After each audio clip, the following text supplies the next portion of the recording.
नमस्कार दोस्तों। आज हम अपने नाटक की श्रृंखला शुरू हो चुकी है। जैसा कि एक नाटक हो चुका है, आज हम अपना दूसरा नाटक पढ़ने जा रहे हैं, जिसका नाम है ध्रुव स्वामिनी। जयशंकर प्रसाद द्वारा रचित ध्रुव स्वामिनी पढ़ने जा रहे हैं। इसका प्रकाशन वर्ष 1933 है। आइए शुरू करते हैं ध्रुव स्वामिनी नाटक। सबसे पहले इसकी भूमिका पढ़ेंगे, जो जयशंकर प्रसाद ने लिखी है, और भूमिका सूचना के नाम से लिखी गई है। ठीक है, शुरू करते हैं। विशाख दत्त द्वारा रचित देवी चंद्रगुप्त नाटक के कुछ अंश श्रृंगार प्रकाश और नाट्य दर्पण से सन 1923 के ऐतिहासिक पत्रिकाओं में उद्धृत हुए। तब चंद्रगुप्त द्वितीय विक्रमादित्य के जीवन के संबंध में जो नई बातें प्रकाश में आई, उनसे इतिहास के विद्वानों में अच्छी हलचल मच गई। शास्त्रीय मनोवृत्ति वालों को चंद्रगुप्त के साथ ध्रुव स्वामिनी का पुनर्लग्न असंभव, विलक्षण और कुरुचिपूर्ण मालूम हुआ। यहाँ तक कि 8वीं शताब्दी के संजान ताम्रपत्र में हत्वा भ्रातरमेव राज्य महर्दे देवी से दिन तथा लक्ष्य कोटि मलेखयन किल कलौ दाता सगुप्तान्वय। किसमें लिखा है? ताम्रपत्र में। ताम्रपत्र के पाठ में संदेह किया जाने लगा, किंतु जिस ऐतिहासिक घटना का वर्णन करते हुए 7वीं शताब्दी में बाणभट्ट ने लिखा है, पुरेच परकल्त्र कामुकः कामी निवेश स चंद्रगुप्तो स कपति मशातयत। और 11वीं शताब्दी में राजशेखर ने लिखा है, दत्तवारुद्ध गति खसाधिपतय देवी ध्रुव स्वामिनी में वसमाता खंडित शासो निर्वृत्त श्रीराम गुप्तो न रूपः। वह घटना केवल अनुश्रित कहकर नहीं उड़ाई जा सकती। विशाख दत्त को तो श्री जायसवाल ने चंद्रगुप्त की सभा का राजकवि और उसके देवी चंद्रगुप्त को जीवन चित्रण नाटक भी माना है।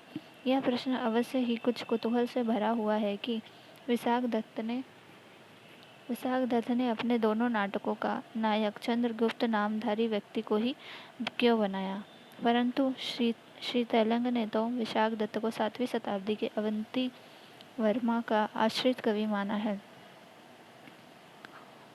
क्योंकि मुद्रा राक्षस की किसी प्राचीन कृति में उन्हें मुद्रा राक्षस के भरत वाक्य यानी पार्थिवश्चंद्रगुप्त के स्थान पर पार्थिवोन्वती वर्मा भी मिला। विशाख दत्त के आलोचक लोग उसे एक प्रामाणिक ऐतिहासिक नाटककार मानते हैं। उसके लिखे हुए नाटक में इतिहास का अंश कुछ न हो, ऐसा तो नहीं माना जा सकता। राखाल दास बनर्जी, प्रोफेसर अल्तेकर और श्री जायसवाल इत्यादि ने अन्य प्रामाणिक आधार मिलने के कारण ध्रुव स्वामिनी और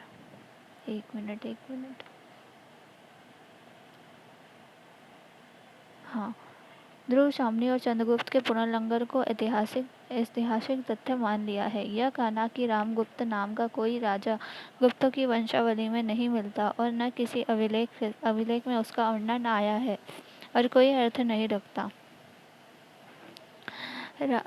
समुद्रगुप्त के शासन का उल्लंघन करके कुछ दिनों तक साम्राज्य में उत्पात मचाकर जो राजनीति के क्षेत्र में अंतर्नाद हो गया हो, उसका अभिलेख वंशावली में न मिले तो कोई आश्चर्य नहीं है। हाँ, भंडारकर जी तो कहते हैं कि उसके लघु काल व्यापी शासन का सूचक सिक्का भी चला था। काच के नाम से प्रसिद्ध जो गुप्त सिक्के मिलते हैं, वे रामगुप्त के ही हैं। रामगुप्त के सिक्के किस नाम से मिलते हैं? काच नाम से मिलते हैं। नोट कर लीजिएगा, एग्जाम के लिए महत्वपूर्ण है। राम के स्थान पर भ्रम के काज पड़ा जा रहा था। इसलिए बाणभट्ट की वर्णित घटना अर्थात स्त्री वेश धारण करके चंद्रगुप्त का पर कलत्र कामुक सकराज को मारना और ध्रुव शामनी का पुनर्विवाह इत्यादि के ऐतिहासिक सत्य होने में संदेह नहीं रह गया है और मुझे तो इसका स्वयं चंद्रगुप्त की ओर से एक प्रमाण मिलता है। चंद्रगुप्त के कुछ सिक्कों पर रूपकृति शब्द का उल्लेख है। किसका रूपकृति? रूप और आकृति का जान एलन ने खींच तान कर जो शारीरिक और आध्यात्मिक अर्थ किया है वह व्यर्थ है। रूपकृति विरुद्ध का उल्लेख करके चंद्रगुप्त अपने उस साहसिक कार्य की स्वीकृति देता है जो ध्रुव सामनी की रक्षा के लिए उसने रूप बदलकर किया है और जिसका पिछले काल के लेखकों ने भी समय समय पर समर्थन किया है। विशाख दत्त के देवी चंद्रगुप्त नाटक का जितना अंश प्रकाश में आया है उसे देखकर अबुल हसन अली की बरकमारिश वाली कथा का मिलान करके कई ऐतिहासिक विद्वानों ने शास्त्रीय दृष्टिकोण रखने वाले आलोचकों को उत्तर देते हुए ध्रुव देवी के पुनर्जन्म को ऐतिहासिक तथ्य तो मान लिया है, किंतु भंडारकर जी के पराशर और नारद की स्मृतियों से उस काल की सामाजिक व्यवस्था में पुनर्लंघन होने का भी प्रमाण दिया है। शास्त्रों में अनुकूल और प्रतिकूल दोनों तरह की बातें मिल सकती हैं, परंतु जिस प्रथा के लिए विधि और निषेध दोनों तरह की सूचनाएं मिले तो ऐतिहासिक दृष्टि से वह उस काल में संभाव्य मानी जाएंगी। हाँ, समय समय पर उनमें विरोध और सुधार हुए होंगे और होते रहेंगे। मुझे तो केवल यही देखना है कि इस घटना की संभावना इतिहास की दृष्टि से उचित है कि नहीं। भारतीय दृष्टिकोण को सुरक्षित रखने वाले विशाख दत्त जैसे पंडित ने जब अपने नाटक में लिखा है, क्या लिखा है? श्यामाचारित कारणी च करुणा शोकेन नीता दशामा तत्कालोपगतेन राहु शीर्षा गुप्तेव चांद्रिकला पत्योः क्लीवज नोचितेन चरितेनैव पुसः सतो लज्जा कोप विषाद वित्तरितीवः क्षेत्रीकृता ताम्यते। तो उस नाटक के संपूर्ण सामने न रहने पर भी जिससे कि उसके परिणाम का निश्चित पता लगे, उस काल की सामाजिक व्यवस्था का तो असंतः स्पष्टीकरण हो ही जाता है। नारद और पराशर के वचन देखिए, नारद और पराशर के वचन क्या है? अप्त्यार्थम श्रीतय सृष्टः श्रुति छोत्र विजिनो नरा क्षेत्र बीजवते देय ना बीजी छत्र महर्ति। ये नारद का कथन था। नष्टे मूर्ते प्रविजिते क्लीवे व पतिते पतौ पंच स्वाप्रप्तु निरानः पतिरन्यो विधीयते। ये किसका कथन था? पराशर का। नारद और पराशर के वचन के प्रकाश में जब देवीचंद्र नाटक के ऊपर वाले श्लोक का अर्थ किया जाए तो वह घटना अधिक स्पष्ट हो जाती है। रम्या है किंतु अरतिकारिणी है में जो श्लेष है उसमें शास्त्र व्यवस्था जनित ध्वनि है और पति के क्लीव जनोचित चरित का उल्लेख, साथ ही साथ क्षत्रियकृत जैसा परिभाषिक शब्द नाटककार ने कुछ सोचकर ही लिखा होगा। भंडारकर और जायसवाल जी दोनों ही ने अपने लेखों में विधवा के साथ पुनर्लग्न होने की व्यवस्था मानकर ध्रुव देवी का पुनर्लग्न स्वीकार किया है, किंतु स्मृति की ही एक उक्त व्यवस्था में अन्य पति ग्रहण करने के लिए 5 आपत्तियों का उल्लेख किया है। उनमें केवल मृत्यु होने पर भी तो विधवा का पुनर्लग्न होगा। अन्य 4 आपत्तियां तो पति के जीवन काल में ही उपस्थित होती हैं। उधर जायसवाल जी चंद्रगुप्त द्वारा रामगुप्त का वध भी नहीं मानना चाहते। तब देवी चंद्रगुप्त नाटक की कथा का उपसंहार कैसे हुआ होगा? वैवाहिक विषयों का उल्लेख स्मृतियों को छोड़कर क्या और कहीं नहीं है, क्योंकि स्मृतियों के संबंध में तो यह भी कहा जा सकता है कि वे इस युग के लिए नहीं दूसरे युग के लिए हैं। परंतु इसी कलयुग के विधान ग्रंथ आचार्य कौटिल्य के अर्थशास्त्र में मुझे इस स्मृतियों की पुष्टि मिली।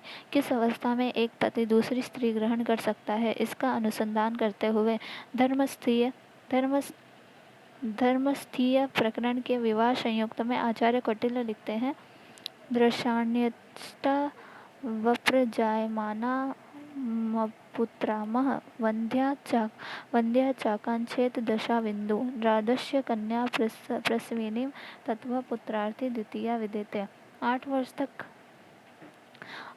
तक वंध्या, 10 वर्ष तक बिंदु अर्थात नस्त्य पूर्ति, 12 वर्ष तक कन्या प्रसविनी की प्रतीक्षा करके पुत्रार्थी दूसरी स्त्री ग्रहण कर सकता है। पुरुषों का अधिकार बताकर स्त्रियों के अधिकार की घोषणा भी उसी अध्याय के अंत में है। निमित्तम क्या निचत्वम परदेशम व प्रसिद्धो राजक्लेशी प्राणिभिर्तः पति सज्जात जलीवोपि वापतिः। इसका मेल पराशर या नारद के वाक्यों से मिलता है। इन्हीं अवस्थाओं में पति को छोड़ने का अधिकार स्त्रियों को था, क्योंकि अर्थशास्त्र में आगे जो मोक्ष यानी डाइवोर्स का प्रसंग आता है, उसमें न्यायालय संबोध अमोक्षा भर्तु काम्यम दिवेति भार्याश्च भर्ता परमश दशान्मोक्ष के आधार पर आदेश देता है। किंतु साधारण द्वेष से भी जहाँ अन्य 4 विवाहों में मोक्ष हो सकते हैं, वहीं धर्म विवाह के केवल इन्हीं अवस्थाओं में त्याज्य समझा जाता था।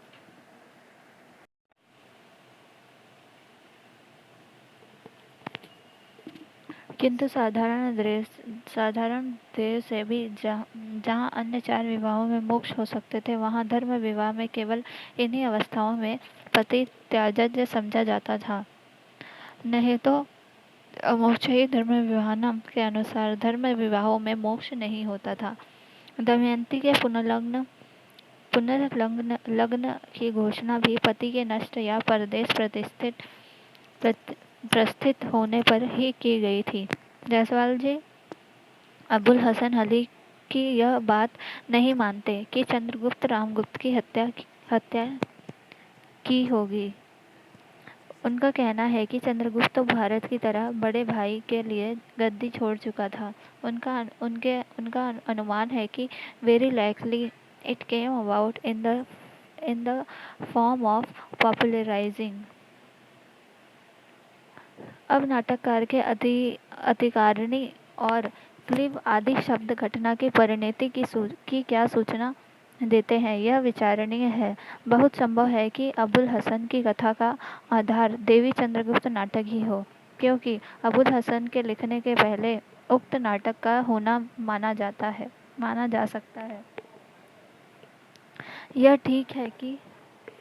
यह ठीक है कि हमारे आचार और धर्मशास्त्र की व्यावहारिकता की परंपरा विच्छिन्न सी है। आगे जितने सुधार या समाज शास्त्र के परीक्षात्मक प्रयोग देखे या सुने जाते हैं, उन्हें अचिंतित और नवीन समझकर हम बहुत शीघ्र अभारतीय कह देते हैं। किंतु मेरा ऐसा विश्वास है कि प्राचीन आर्यावर्त ने समाज की दीर्घकाल व्यापिनी परंपरा में प्राय प्रत्येक विधान का परीक्षात्मक प्रयोग किया है। तात्कालिक कल्याणकारी परिवर्तन भी हुए हैं।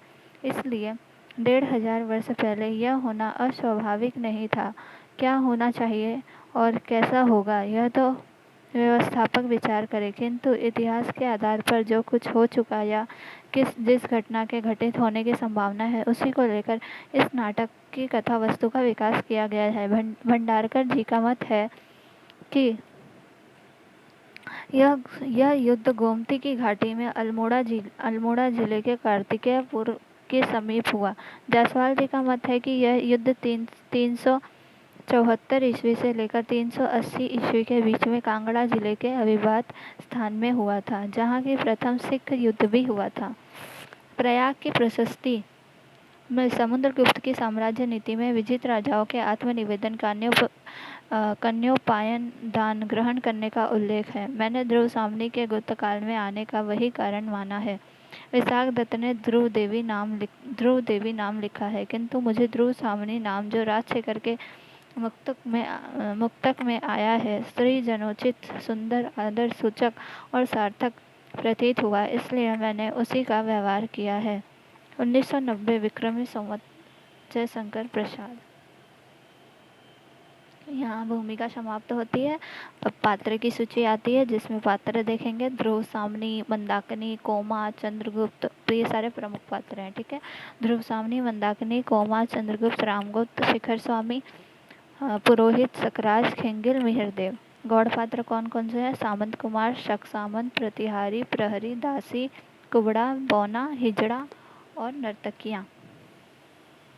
प्रथम अंक की शुरुआत होती है। शिविर का पिछला भाग, जिसके पीछे पर्वतमाला का प्राचीर है। शिविर का एक कोना दिखलाई दे रहा है, जिससे सटा हुआ चंद्राताप टंगा है। मोटी मोटी रेशमी डोरियों से सुनहले काम के पर्दे खंभों से बंधे हैं। 2-3 सुंदर मंच रखे हुए हैं। चंद्राताप और पहाड़ी के बीच छोटा सा कुंज। पहाड़ी पर से एक पतली जलधारा उस हरियाली में बहती है। झरने के पास शिलाओं से चिपकी हुई लता की डालियां पवन में हिल रही हैं। 2-4 छोटे बड़े वृक्ष, जिन पर फूलों से लदी हुई सेवती की लता छोटा सा झुरमुट बना रही है। शिविर के कोने में ध्रुवशावनी का प्रवेश। पीछे पीछे एक लंबी और कुरूप स्त्री चुपचाप नंगी तलवार लिए आती है। ध्रुवसावनी सामने पर्वत की ओर देखकर सीधा सीधा तना हुआ अपने प्रभुत्व की साकार कठोरता, अभ्रभेदी उन्मुक्त शिखर और इन क्षुद्र कोमल निरीह लताओं और पौधों को इसके चरण में लेटना ही चाहिए ना।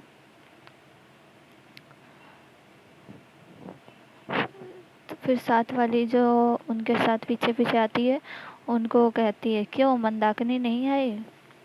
तो वो कुछ नहीं बोलती। सामने वाली जो पीछे औरत आती है, बोलती क्यों नहीं? यह तो मैं जानती हूँ कि इस राजकुल के अनंतपुर में मेरे लिए न जाने कब से नीरव अपमान संचित रहा, जो मुझे आते ही मिला। किंतु क्या तुम जैसी दासियों से भी वही मिलेगा? इसी शैलमाला की तरह मौन रहने का अभिनय तुम न करो, बोलो। अरे यह क्या, मेरे भाग्य विधाता, यह कैसा इंद्रजाल! उस दिन राजपुरोहित ने कुछ आहुतियों के बाद मुझे जो आशीर्वाद दिया था, क्या वह अभिशाप था? इस राजकीय अनंतपुर में सब जैसे एक रहस्य छुपाते हुए चलते हैं, बोलते हैं और मौन हो जाते हैं। खंडकधारिणी विवशता और भय का अभिनय करती हुई आगे बढ़ने का संकेत करती है। तो क्या तुम मूक हो? तुम कुछ बोल न सको, मेरी बातों का उत्तर भी न दो, इसलिए तुम मेरी सेवा में नियुक्त की गई हो। यह असह्य है। इस राजकुल में एक भी संपूर्ण मनुष्यता का निदर्शन न मिलेगा क्या? जिधर देखो कुबड़े, बौने, हिजड़े, गूंगे और बहरे। किसका किसका जिक्र आया है? कुबड़े, बौने, हिजड़े, गूंगे और बहरे। चिढ़ती हुई ध्रुवसावनी आगे बढ़कर झरने के किनारे बैठ जाती है। खंडका धारिणी भी इधर उधर देखकर ध्रुवसावनी के पैरों के समीप बैठती है। अब खंडक धारिणी कहती है, शंशक चारों ओर देखती हुई, देवी, प्रत्येक स्थान और समय बोलने के योग्य नहीं होता। कभी कभी मौन रह जाना बुरी बात नहीं है। मुझे अपनी दासी समझिए। अवरोध के भीतर मैं गूंगी हूँ। यहाँ संदिग्ध न रहने के लिए मुझे ऐसा ही करना पड़ता है। सामने, अरे तो क्या तुम बोलती भी हो? पर यह तो कहो, यह कपट आचरण किस लिए? खंडकधारिणी, एक पीड़ित की प्रार्थना सुनाने के लिए कुमार चंद्रगुप्त को आप भूल न गई होंगी। ध्रुवसावनी उत्कंठा से कहती है, वही न जो मुझे बंदिनी बनाने के लिए गए थे। खंडकधारिणी, यह आप क्या कह रही हैं? उनको तो स्वयं अपने भीषण भविष्य का पता नहीं। प्रत्येक क्षण उनके प्राणों पर संदेह करता है। उन्होंने पूछा है कि मेरा क्या अपराध है? ध्रुवसावनी उदासी से मुस्कुराहट के साथ, अपराध? मैं क्या बताऊं? तो क्या कुमार भी बनती हैं? खंडकधारिणी, कुछ कुछ वैसा ही देवी। राजाधिराज से कहकर क्या आप उनका कुछ उपकार कर सकेंगी? ध्रुवसावनी, भला मैं क्या कर सकूंगी? मैं तो अपने ही प्राणों का मूल्य नहीं समझ पाती। मुझ पर राजा का कितना अनुग्रह है, यह भी मैं तक न जान सकी। मैंने तो कभी उनका मधुर संभाषण सुना ही नहीं। विलासिनियों के साथ मदिरा में उन्मुक्त उन्हें अपने आनंद से अवकाश कहाँ? खड्गधारिणी, तब तो अदृश्य ही कुमार के जीवन का सहायक होगा। उन्होंने पिता का दिया हुआ स्वतंत्र और राज्य का अधिकार तो छोड़ ही दिया, इसके साथ अपनी एक अमूल्य निधि भी। कहते कहते ससा रुक जाती है। ध्रुव सामने अपनी अमूल्य निधि, वह क्या? खंडक धारिणी: वह अत्यंत गुप्त है देवी, किंतु मैं प्राणों की भीख मांगती हुई कह सकूंगी। ध्रुव सामने कुछ सोचकर, तो जाने दो, छिपी हुई बातों से मैं घबरा उठी हूँ। हाँ, मैंने उन्हें देखा था, वह निर्भर प्राची का बाल तरुण राज चक्र सबको पिसता है, पिसने दो। हम निसहायों को और दुर्बलों को पिसने दो। खड्डक धारिणी: देवी, वह वल्लरी जो झरने के समीप पहाड़ी पर चढ़ गई है, उसकी नन्ही नन्ही पत्तियों को ध्यान से देखने पर आप समझ जाएंगे कि वह काई की जाति की है। किसकी जाति की है? काई की जाति की है। प्राणों की क्षमता बढ़ा लेने पर वही कोई जो विचलन बनकर गिरा सकती थी, अब दूसरों के ऊपर चढ़ने का अवलंबन बन गई है। ध्रुव सामने आकाश की ओर देखकर कहती हैं, वह बहुत दूर की बात है। आह, कितना कठोरता है!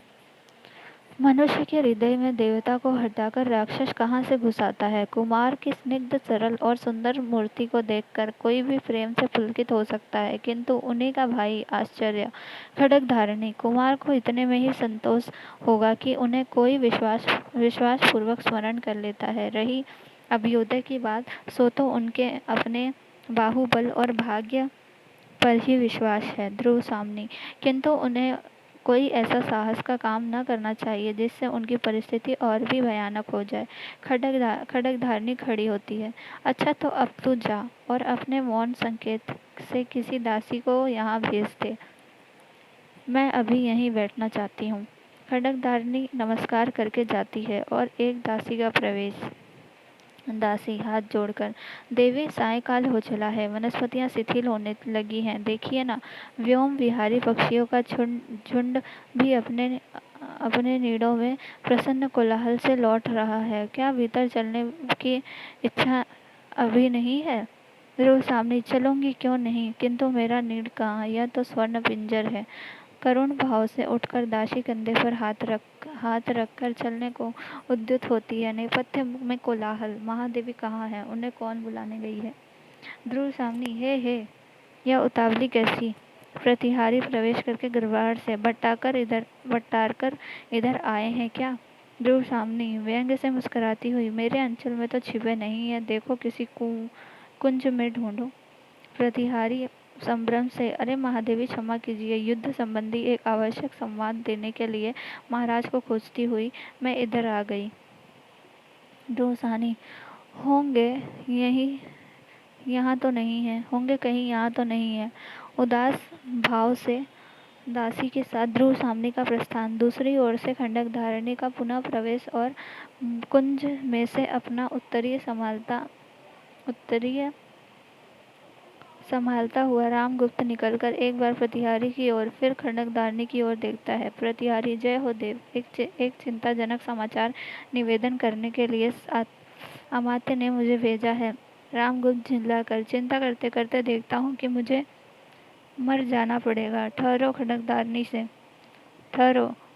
हाँ जी, तुमने अपना काम तो अच्छा किया, किंतु मैं समझ न सका कि चंद्रगुप्त को वह अब भी प्यार करती है या नहीं। खड्ग धारिणी प्रतिहार की ओर देखकर चुप रह जाती है। रामगुप्त प्रतिहारी की ओर क्रोध से देखता हुआ: तुमसे मैंने कह न दिया कि अभी मुझे अवकाश नहीं, ठहर कर आना। प्रतिहारी: राजाधिराज, शकों ने किसी पहाड़ी राह से उतरकर नीचे का गिरिपथ रोक लिया है। हम लोगों के शिविर का संबंध राजपथ से छूट गया है। शकों ने दोनों ही ओर से घेर लिया है। रामगुप्त: दोनों ही ओर से घिरा रहने में शिविर और भी सुरक्षित है। मूर्ख, चुप रह। खंडकधारिणी से कहता है, तो ध्रुव देवी, क्या मन ही मन चंद्रगुप्त को ना मेरा संदेह ठीक है ना मेरा संदेह ठीक? प्रतिहारी हाथ जोड़कर: अपराध क्षमा हो देव, अमात्य युद्ध परिषद में आपकी प्रतीक्षा कर रहे हैं। रामगुप्त हृदय पर हाथ रखकर: युद्ध तो यहाँ भी चल रहा है, देखते नहीं, जगत की अनुपम सुंदरी मुझसे स्नेह नहीं करती और मैं हूँ इस देश का राजाधिराज। प्रतिहारी: महाराज सकराज का संदेश लेकर एक दूत भी आया है। रामगुप्त आह किंतु ध्रुव देवी उसके मन में टिस है कुछ सोचकर। जो स्त्री दूसरे के शासन में रहकर और प्रेम किसी और अन्य पुरुष से करती है उसके उसके एक गंभीर और व्यापक रस उद्वेलित रहता होगा, वही तो नहीं जो चंद्रगुप्त कैसे प्रेम करेगी। वह स्त्री न जाने कब छोड़ कर बैठेगी, भीतर भीतर न जाने कितने कुचक्र घूमने लगेंगे। खंडनदारनी से सुना ना, ध्रुव देवी से कह देना चाहिए कि वह मुझे और मुझसे ही प्यार करे, केवल महादेवी बन जाना ठीक नहीं। खड़ग धारिणी का प्रतिहारी के साथ प्रस्थान और शिखर स्वामी का प्रवेश। शिखर स्वामी, कुछ आवश्यक बातें कहनी है देव। रामगुप्त चिंता से उंगली दिखाते हुए, जैसे आपने आप बातें कर रहा हो। ध्रुव देवी को लेकर क्या साम्राज्य से भी हाथ धोना पड़ेगा? नहीं तो फिर? कुछ सोचने लगता है। ठीक तो सहसा मेरे राजदंड ग्रहण कर लेने से पुरोहित, अमात्य और सेनापति लोग छिपा हुआ विद्रोह भाव रखते हैं शिखर से, है ना? केवल एक तुम ही मेरे विश्वास पात्र हो, समझा ना? यही गिरिपथ सब झगड़ों का अंतिम निर्णय करेगा। क्यों अमात्य? जिसकी भुजाओं में बल न हो उसके मस्तिष्क में तो कुछ होना चाहिए। शिखर स्वामी एक पत्र देकर, पहले इसे पढ़ लीजिए। रामगुप्त तो पत्र पढ़ते पढ़ते जैसे आश्चर्य से चौंक उठता है। चौंकिए मत, यह घटना इसके आकस्मिक है कि कुछ सोचने का अवसर नहीं मिलता। रामगुप्त ठहर कर, है तो ऐसा ही, किंतु एक बार ही मेरे प्रतिकूल भी नहीं, मुझे इसकी संभावना पहले से भी थी। शिखर स्वामी आश्चर्य से, हैं? अब तो तब तो महाराज ने अवश्य ही कुछ सोच लिया होगा। मेघ संकुल आकाश की तरह जिसका भविष्य गिरा हो, उसकी बुद्धि को तो बिजली के समान चमकना ही चाहिए। रामगुप्त संशय, कह दूं, सोचा तो है मैंने, परंतु क्या तुम उसका समर्थन करोगे? शिखर स्वामी, यदि नीति युक्त हुआ तो अवश्य समर्थन करूंगा। सबके विरुद्ध रहने पर भी स्वर्गीय आर्य समुद्र गुप्त की आज्ञा के प्रतिकूल मैंने ही आपका समर्थन किया था, नीति सिद्धांत के आधार पर ज्येष्ठ राजपुत्र को। रामगुप्त बात काटकर, वह तो मैं जानता हूँ, किंतु इस समय जो प्रश्न सामने आया है उस पर विचार करना चाहिए। यह तुम जानते हो कि मेरी इस विजय यात्रा का कोई गुप्त उद्देश्य है, उसकी सफलता भी सामने दिखाई पड़ रही है। हाँ, थोड़ा सा साहस चाहिए। शिखर स्वामी, वह क्या? रामगुप्त, एक दूत संधि के लिए जो प्रमाण चाहता हो उसे अस्वीकार न करना चाहिए। ऐसा करने में इस संकट के बहाने जितनी विरोधी प्रकृति है उस सबको हम लोग सहज में ही हटा सकेंगे। शिखर स्वामी, भविष्य के लिए यह चाहे अच्छा हो, किंतु इस समय तो हम लोगों को बहुत से विघ्नों का सामना करना पड़ेगा। रामगुप्त हंसकर, अब तुम्हारी बुद्धि कब काम में आएगी? और हाँ, चंद्रगुप्त के मनोभाव का कुछ पता लगा? शिखर स्वामी, कोई नई बात तो नहीं। रामगुप्त, मैं देखता हूँ कि मुझे पहले अपने अनंतपुर के ही विद्रोह का दमन करना होगा। निश्वास लेकर ध्रुव देवी के हृदय में चंद्रगुप्त की आकांक्षा धीरे धीरे जाग रही है। शिखर स्वामी, यह संभव नहीं, किंतु महाराज, इस समय आपको दूत से साक्षात करके उपस्थित राजनीति पर ध्यान देना चाहिए। यह एक विचित्र बात है कि प्रबल पक्ष संधि के लिए संदेश भेजे। रामगुप्त, विचित्र हो चाहे सचित्र, अमात्य, तुम्हारी राजनीतिज्ञता इसी में है कि भीतर और बाहर के सब सूत्र एक ही चाल में परास्त हो तो चलो। दोनों का प्रस्थान। मंदाकिनी का संशय भाव से प्रवेश। मंदाकिनी चारों ओर देखकर क्या कहती है? भयानक समस्या है। मूर्खों ने स्वार्थ के लिए साम्राज्य के गौरव का सर्वनाश करने का निश्चय कर लिया है। सच है, वीरता जब भागती है तब उसके पैरों से राजनीतिक छल छंद की धूल उड़ती है। कुछ सोचकर कुमार चंद्रगुप्त को यह सब समाचार शीघ्र ही मिलना चाहिए। गूंगी के अभिनय में महादेवी के हृदय का आवरण तनिक सा हटा है, किंतु वह थोड़ा सा स्निग्ध भाव भी कुमार के लिए कम महत्व नहीं रखता। कुमार चंद्रगुप्त, कितना समर्पण का भाव है उसमें। और उसका बड़ा भाई रामगुप्त, कपटाचारी रामगुप्त। जी करता है उस कलुषित वातावरण से कहीं दूर विस्मृति में अपने को छिपा लूं। पर मंदा, तुझे विधाता ने क्यों बनाया? सोचने लगती है, नहीं, मुझे हृदय कठोर करके अपना कर्तव्य करने के लिए यहाँ रुकना होगा। न्याय का दुर्बल पक्ष ग्रहण करना होगा। करना होगा। उसके बाद संगीत गाती है। यह कसक अरे आशु सहजा बनकर विनम्र अभिमान मुझे मेरा अस्तित्व बता रह जा बन प्रेम छलक कोने कोने अपनी नौरव गाथा कह जा करुणा वन दुखिया वसुधा पर शीतलता फैलाता बह जा जाती है। ध्रुव सामने का उदास भाव से धीरे धीरे प्रवेश। पीछे एक परिचारिका पान का डिब्बा और दूसरी चमर लिए आती है। क्या लेकर आती है? एक परिचारिका पान का डब्बा और दूसरी चमर लिए आती है। ध्रुव सामने एक मंच पर बैठकर अधरों पर उंगली रखकर कुछ सोचने लगती है और चमर धारिणी चमर चलाने लगती है। ध्रुव सामने दूसरी परिचारिका से, हाँ क्या कहा शिखर स्वामी, कुछ कहना चाहते हैं? कह दो, कल सुनूंगी, आज नहीं। परिचारिका, जैसी आज्ञा। तो मैं कह आऊं कि अमात्य से कल महादेवी बात करेंगी। ध्रुव साहनी कुछ सोचकर, ठहरो तो, वह गुप्त साम्राज्य का अमात्य है, उससे आज ही भेंट करना होगा। हाँ यह तो बताओ तुम्हारे राजकुल में नियम क्या है? पहले अमात्य की मंत्रणा सुननी पड़ती है, तब राजा से भेंट होती है। परिचारिका दांतों से जीभ दबाकर, ऐसा नियम तो मैंने नहीं सुना। यह युद्ध शिविर है ना? यह युद्ध शिविर है ना? परम बट्टारक को अवसर न मिला होगा। मिहिर महादेवी, आपको संदेह न करना चाहिए। ध्रुव सामनी, मैं महादेवी हूँ ना? मैं महादेवी ही हूँ ना? यदि यह सत्य है तो क्या तुम मेरी आज्ञा से कुमार चंद्रगुप्त को यहाँ बुला सकती हो? मैं चाहती हूँ कि अमात्य के साथ ही कुमार से भी कुछ बातें कर लूँ। परिचारिका, क्षमा कीजिए, इसके लिए तो पहले अमात्य से पूछना होगा। ध्रुव सामनी क्रोध से उसकी ओर देखने लगती है और वह पान का डिब्बा रखकर चली जाती है। एक बौने का कुबड़े और हिजड़े के साथ प्रवेश। कुबड़ा, युद्ध, भयानक युद्ध बौना हो रहा है, कहीं होगा मित्र। हिजड़ा, बहनों यही युद्ध करके दिखाओ ना, महादेवी भी देख लें। बौना कुबड़े से, सुनता है?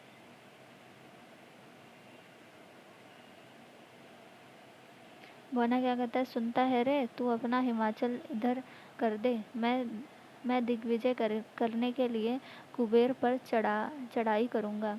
उसकी कुबड़ को दबाता है और कुबड़ा अपने घुटनों और हाथों के बल बैठ जाता है। हिजड़ा कुबड़े की पीठ पर बैठता है। बौना एक मूर्छल लेकर तलवार की तरह उसे घुमाने लगता है। हिजड़ा, अरे यह तो मैं नल कुबर की वधू दिग्विजय वीर, क्या तुम स्त्री से युद्ध करोगे? लौट जाओ, कल आना। मेरे ससुर और आर्यपुत्र दोनों ही उर्वशी और रंभा के अभिसार से अभी नहीं आए। कुछ आज ही तो युद्ध करने का शुभ मुहूर्त नहीं है? बौना मूर्छल से पटा घुमाता हुआ, नहीं, आज ही युद्ध होगा। तुम स्त्री नहीं हो, तुम्हारी उंगलियां तो मेरी तलवार से भी अधिक चल रही हैं। कुबड़ तुम्हारे नीचे है, तब मैं कैसे मान लूं कि तुम न तो नल कुंवर हो और न कुबेर। तुम्हारे अस्त्रों से मैं धोखा न खा जाऊंगा। तुम पुरुष हो, युद्ध करो। हिजड़ा उसी तरह मटकते हुए, अरे मैं स्त्री हूँ बहनों, कोई मुझसे ब्याह भले ही कर सकता है, लड़ाई में क्या जानूं। दासी के साथ ही शिखर स्वामी का प्रवेश। शिखर स्वामी, महादेवी की जय हो।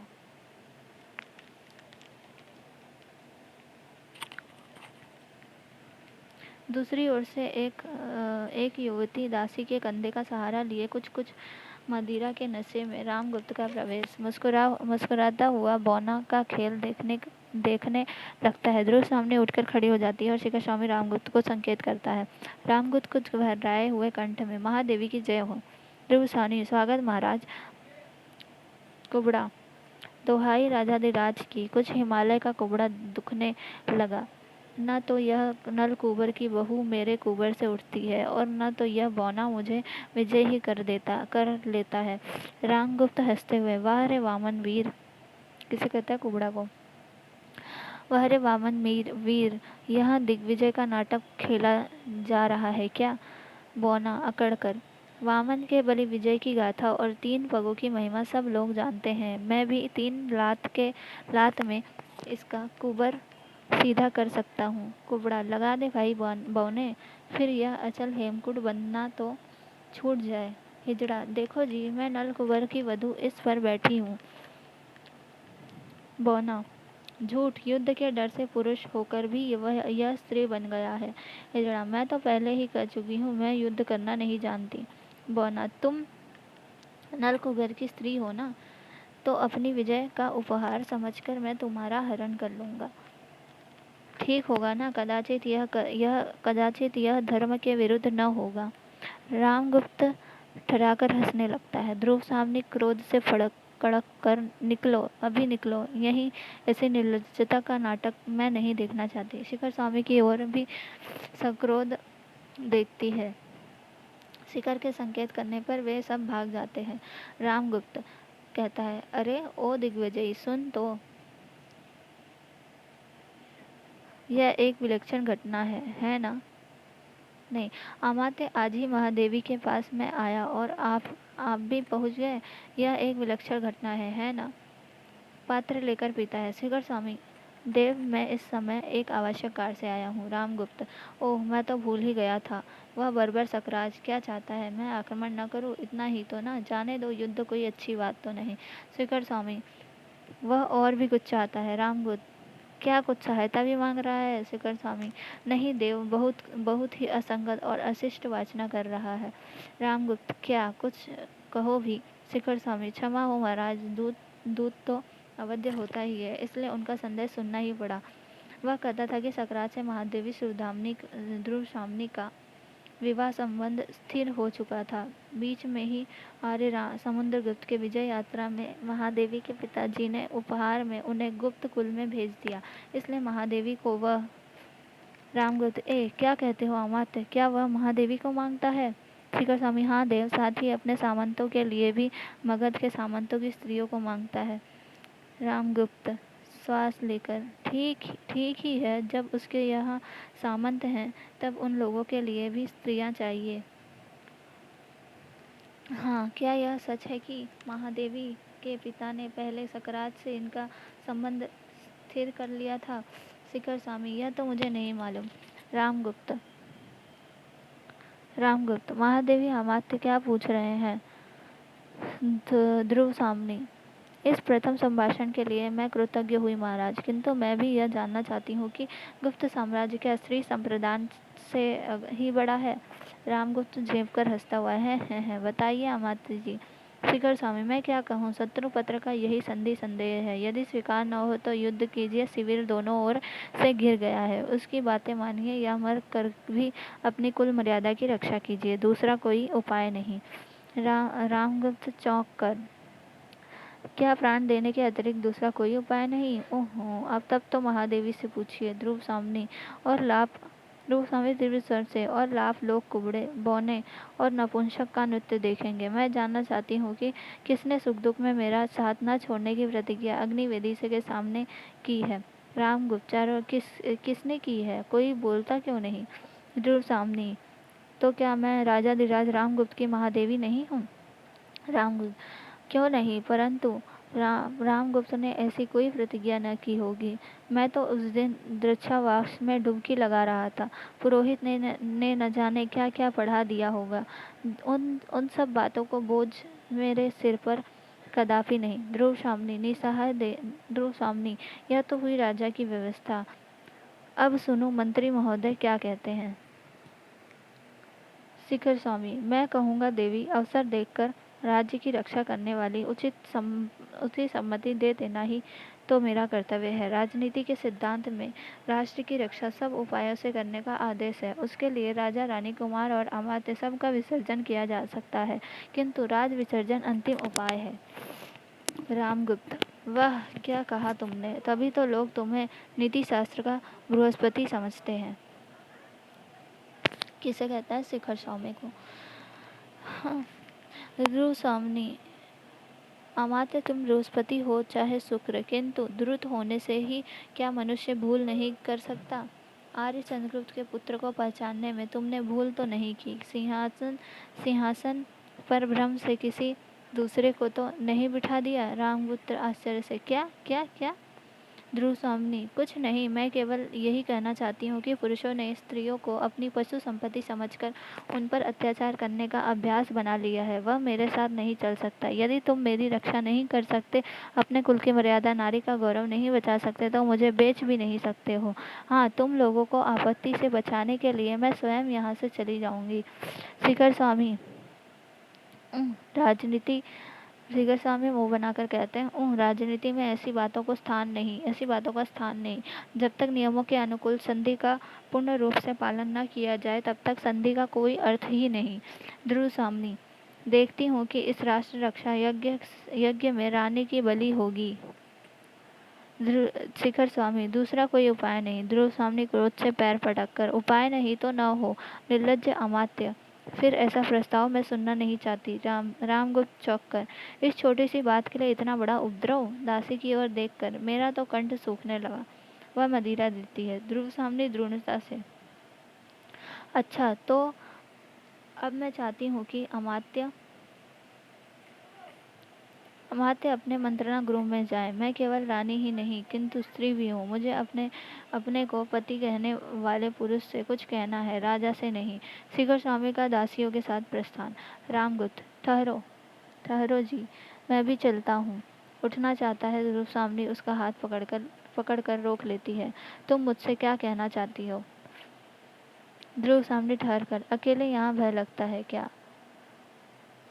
अकेले यहाँ भय लगता है क्या? बैठिए, सुनिए। मेरे पिता ने उपहार स्वरूप कन्या दान किया था, किंतु गुप्त सम्राट क्या अपनी पत्नी शत्रु को उपहार में दे देंगे? देखिए, मेरी ओर देखिए। और मेरा स्त्रीत्व क्या इतना का भी अधिकार नहीं कि अपने को स्वामी समझने वाला पुरुष उसके लिए प्राणों का पण लगा सके? रामगुप्त, तुम सुंदर हो। ओह, कितने सुंदर, कितनी सोने की कटार! पर मुग्ध होकर उसे कोई अपने हृदय में डुबा नहीं सकता।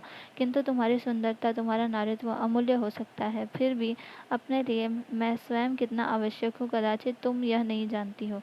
ध्रुव स्वामी, मैं गुप्त कुल की वधू होकर इस राज परिवार में आई हूँ, इसी विश्वास पर। रामगुप्त, वह सब मैं नहीं सुनना चाहता। ध्रुव स्वामी, मेरी रक्षा करो, मेरे और अपने गौरव की रक्षा करो। राजा, आज मैं शरण की प्रार्थिनी हूँ। मैं स्वीकार करती हूँ कि आज तक मैं तुम्हारे विलास की सहचरी नहीं हुई, किंतु वह मेरा अहंकार चूर्ण हो गया है। मैं तुम्हारी होकर रहूंगी। राज्य और संपत्ति रहने पर राजा को, पुरुष को बहुत सी रानियां और स्त्रियां मिलती हैं, किंतु व्यक्ति का मान नष्ट होने पर भी नहीं मिलता। रामगुप्त घबराकर उसका हाथ हटाता हुआ, ओह, तुम्हारा यह घातक स्पर्श बहुत ही उत्तेजनापूर्ण है। मैं नहीं, तुम मेरी रानी। तुम मेरी रानी नहीं। नहीं, जाओ, तुमको जाना पड़ेगा। तुम उपहार की वस्तु हो। आज मैं तुम्हें किसी दूसरे को देना चाहता हूँ। इसमें तुम्हें क्यों आपत्ति हो? ध्रुव सामने खड़ी होकर घेत रोष से, निर्लज्ज, मदन, क्लीव, ओह, तो मेरा कोई रक्षक नहीं। नहीं, मैं अपनी रक्षा स्वयं करूंगी। मैं उपहार में देने की वस्तु शीतल मणि नहीं हूँ। मुझसे रक्त की तरल ललिमा है।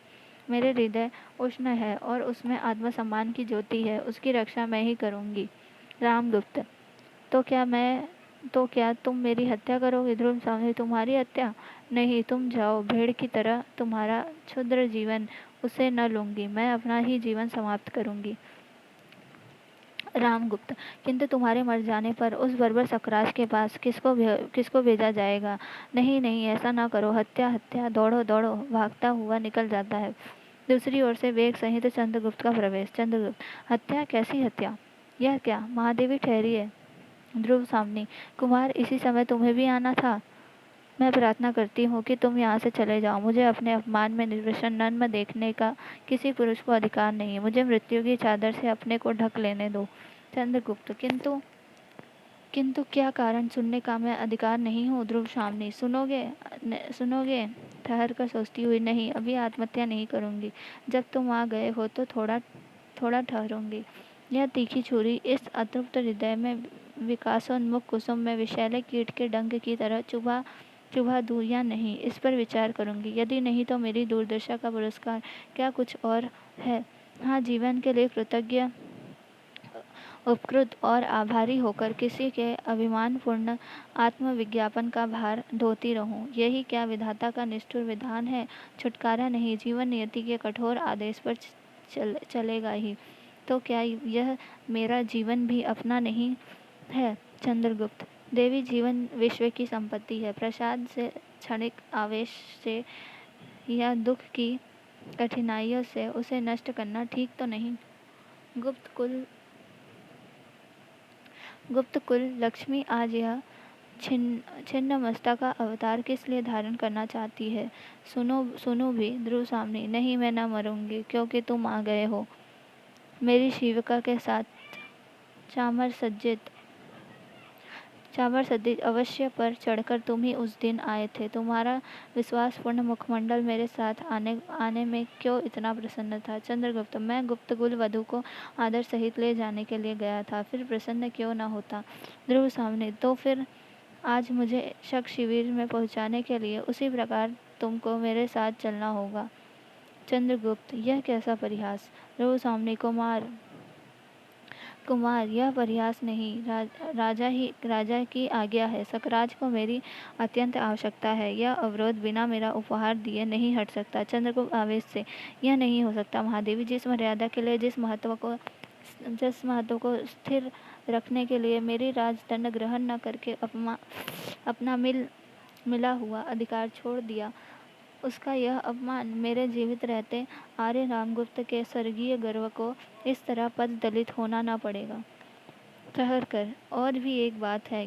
मेरे हृदय के अधिकांश के में प्रथम किरण सी आकर जिसने अज्ञात भाव से अपना मधुर आलोक ढाल दिया था, उसको भी मैंने केवल इसलिए भूलने का प्रयत्न किया कि सहसा चुप हो जाता है। ध्रुव सामने आंख बंद किए हुए कुतूहल भरी प्रसन्नता से, हाँ हाँ, कहो कहो। शिखर स्वामी के साथ रामगुप्त का प्रवेश। रामगुप्त, देखो तो कुमार, यह भी कोई बात है? आत्महत्या कितनी बड़ा अपराध है। चंद्रगुप्त, और आपसे तो वह भी नहीं करते बनता। रामगुप्त शिखर स्वामी से कहता है, देखो कुमार के मन में छिपा हुआ कलुष कितना कितना भयानक है।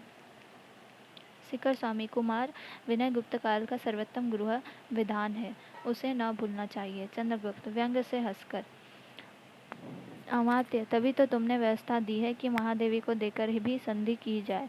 क्यों? यही तो विनय की पराकाष्ठा है। ऐसा विनय प्रवंचकों का आवरण है, जिसमें शील न हो, और शील परस्पर सम्मान की घोषणा करता है। का पुरुष आर्य समृद्ध गुप्त का सम्मान। शिखर स्वामी कहते हैं, उसके लिए मुझे प्राण दंड दिया जाए, मैं उस अविचल भाव से ग्रहण करूंगा, परंतु राजा और राष्ट्र की रक्षा होनी चाहिए। मंदाकिनी प्रवेश करती है और कहती है, राजा अपने राष्ट्र की रक्षा करने में असमर्थ है, तब भी उस राजा की रक्षा होनी ही चाहिए। अमात्य, यह कैसी व्यवस्था है? तुम मृत्यु दंड के लिए उत्सुक, महादेवी आत्महत्या करने के लिए प्रस्तुत, फिर यह हिचक क्यों? एक बार अंतिम बल से परीक्षा कर देखो, बचोगे तो राष्ट्र का सम्मान भी बचेगा, नहीं तो सर्वनाश।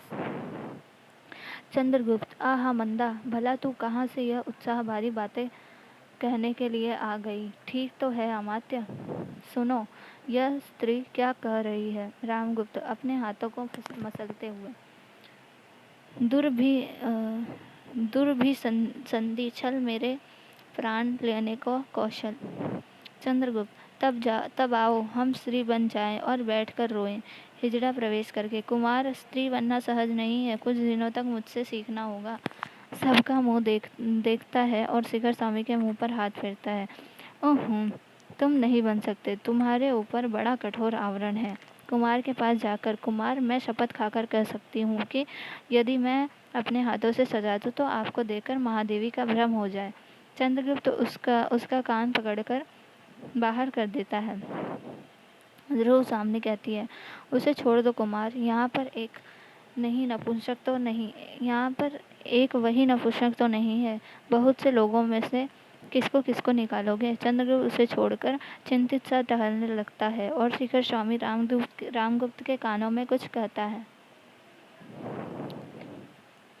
चंद्रगुप्त, सहसा खड़े होकर, अमात्य, तो हमारी ही बात रही। हाँ, उसमें तुम्हारी सहयोगी हिजड़े की भी सम्मति मुझे अच्छी लगी। मैं ध्रुवसामनी बनकर अन्य सामंत कुंवरों के साथ सकराज के पास जाऊंगा। यदि मैं सफल हुआ तब तो कोई बात ही नहीं, अन्यथा मेरी मृत्यु के बाद तुम लोग जैसा उचित समझना वैसा करना। ध्रुवसानी चंद्रगुप्त में को अपनी भुजाओं में पकड़कर, नहीं, मैं तुमको न जाने दूंगी। मेरे क्षुद्र दुर्बल नारी जीवन का संपन्न सम्मान बचाने के लिए इतने बड़े बलिदान की आवश्यकता नहीं। रामगुप्त आश्चर्य और क्रोध से, छोड़ो छोड़ो, यह कैसा अनर्थ, सबके सामने यह कैसी निर्लज्जता। रूप सामने चंद्रगुप्त को छोड़ती हुई जैसे चैतन्य होकर, यह पाप है, मेरे लिए अपनी बलि दे सकता हो जो मेरे स्नेह अथवा इससे क्या।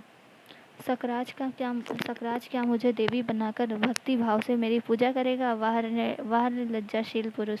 शिखर स्वामी फिर रामगुप्त के कान में कुछ कहता है। रामगुप्त स्वीकार सूचक सिर हिलाता है। शिखर स्वामी, राजाधिराज, आज्ञा दीजिए, यही एक उपाय है जिसे कुमार बता रहे हैं, किंतु राजनीति की दृष्टि से महादेवी का भी वहां जाना आवश्यक है। चंद्रगुप्त क्रोध से, क्यों आवश्यक है? यदि उन्हें जाना ही पड़ा तो फिर मेरे जाने से क्या लाभ, तब मैं न जाऊंगा। रामगुप्त, नहीं, यह मेरी आज्ञा है। सामंत कुमारों के साथ जाने के लिए प्रस्तुत हो जाओ। ध्रुव सामनी, तो कुमार, हम लोगों का चलना निश्चित ही है, अब इसमें विलंब की आवश्यकता नहीं। चंद्रगुप्त प्रस्थान। ध्रुव सामनी मंच पर बैठकर रोने लगती है। रामगुप्त, अब यह कैसा अभिनय, मुझे तो पहले से ही शंका थी, और आज तो तुमने मेरी आंखें भी खोल दी। ध्रुव सामनी, अनार्य, निष्ठुर, मुझे कलंक कलिमा के कारागार में बंद कर मर्म वाक्य के धुएं से दम घोटकर मार डालने की आशा न करो। आज मेरी असहायता मुझे अमृत पिलाकर मेरा निर्लज्ज जीवन बढ़ाने के लिए तत्पर है। उठकर हाथ से निकल जाने का संकेत करती हुई, जाओ, मैं एकांत चाहती हूँ। शिखर स्वामी के साथ रामगुप्त का प्रस्थान। ध्रुव सामने, कितना अनुभूतिपूर्ण था वह एक क्षण का आलिंगन, कितने संतोष से भरा था।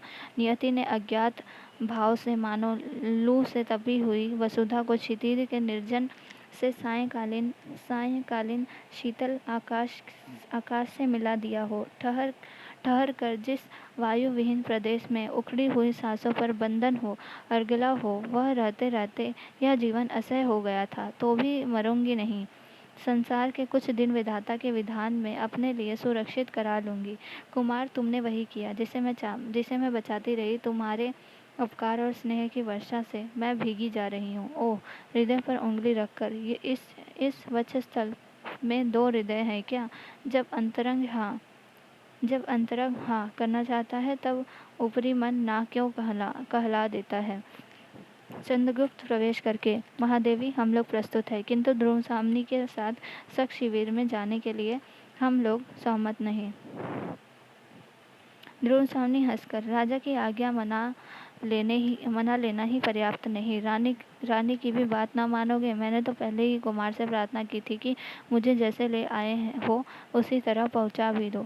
चंद्रगुप्त, नहीं, मैं अकेला ही जाऊंगा। ध्रुव सामनी, कुमार, यह मृत्यु और निर्वासन का सुख तुम अकेले ही लोगे? ऐसा नहीं हो सकता। राजा की इच्छा क्या है यह जानते हो? मुझसे और तुमसे एक साथ ही छुटकारा। तो फिर वही क्यों न हो, हम दोनों ही चलेंगे। मृत्यु के गह्वर में प्रवेश करने के समय मैं भी तुम्हारी ज्योति बनकर बुझ जाने की कामना रखती हूँ।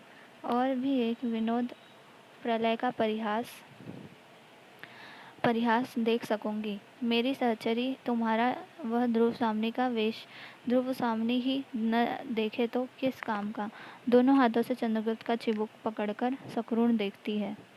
चंद्रगुप्त अधखुली आंखों से देखता हुआ, तो फिर चलो। सामंत कुमारों के आगे आगे मंदाकिनी का गंभीर स्वर से गाते हुए प्रवेश। ये प्रथम अंक का दूसरा गीत है जो मंदाकिनी गा रही है। पैरों के नीचे जलधर हो, बिजली से उनका खेल चले, संकीर्ण कगारों के नीचे सतसत झरने के बेमेल चले, सन्नाटे में हो विकल पवन, पादप निजपद को हो धूम रहे, तब भी गिरिपथ का अथक पथिक ऊपर ऊंचे सब झेल चले। पृथ्वी की आंखें में बन कर छाया का पुतला बढ़ता हो, सुने तब में हो ज्योति बना अपनी प्रतिमा को गढ़ता हो, पीड़ा की धूल उड़ाता सा, बाधाओं को ठुकराता सा, कष्टों पर कुछ मुस्कियात सा, ऊपर ऊँचे सब झोल चले। खिलते हो छत के फूल वहाँ, वन व्यथा तमरिशा के तारे, पद पद पर तांडव नर्तन हो, स्वर सप्तक होवे लय सारे। भैरव रव से हो व्याप्त दिशा, हो काँप रही भय चकित निशा, हो श्वेत धार बहती कबिशा, ऊपर ऊँचे सब झेल चले। विचलित हो अचल न मौन रहे, निष्ठुर श्रृंगार उतरता हो, क्रंदन कंपन न पुकार बने, कि नीच साहस भर निर्भर हो। अपनी ज्वाला को आप पिए, नव नीलकंठ की छाप लिए, विश्राम शांति को शाप दिए, ऊपर ऊँचे सब झेल चले। चंद्रगुप्त और ध्रुव सामने के साथ सबका धीरे धीरे प्रस्थान। अकेली मंदाकिनी खड़ी रह जाती है। पटाक्षेप द्वितीय अंक की शुरुआत होती है। शक दुर्ग के भीतर सुनहले काम वाले खंभों पर एक दालान बीच में छोटी छोटी 2 सीढ़ियाँ, उसी के सामने कश्मीरी खुदाई का सुंदर लकड़ी का सिंहासन। बीच किसका? कश्मीरी खुदाई का। बीच के 2 खंभे खुले हुए हैं, उनके दोनों ओर मोटे मोटे चित्र बने हुए तिब्बती ढंग के रेशमी पर्दे हैं। किसके पर्दे हैं? तिब्बती ढंग के रेशमी पर्दे हैं। सामने बीच में छोटा सा आंगन की तरह, जिसको दोनों ओर क्यारियाँ, उनमें 2-4 पौधे और लताएं फूलों से लदी दिखलाई पड़ती हैं। ठीक है। कोमा द्वितीय अंक में सबसे पहले कोमा का प्रवेश होता है। ठीक है। कोमा धीरे धीरे पौधों को देखती हुई प्रवेश करके, इन्हें सींचना पड़ता है, नहीं तो इनकी रुखाई और मलिनता सौंदर्य पर आवरण डाल देती है। आज तो इनके पत्ते धुले हुए भी नहीं हैं, इनमें फूल कैसे मुखलित होकर ही रह गए हैं, खिलखिला कर हंसने का मानो इन्हें बल नहीं। कुछ सोचती है। ठीक इधर कई दिनों से महाराज अपने युद्ध विग्रह में लगे हुए हैं, और मैं भी यहाँ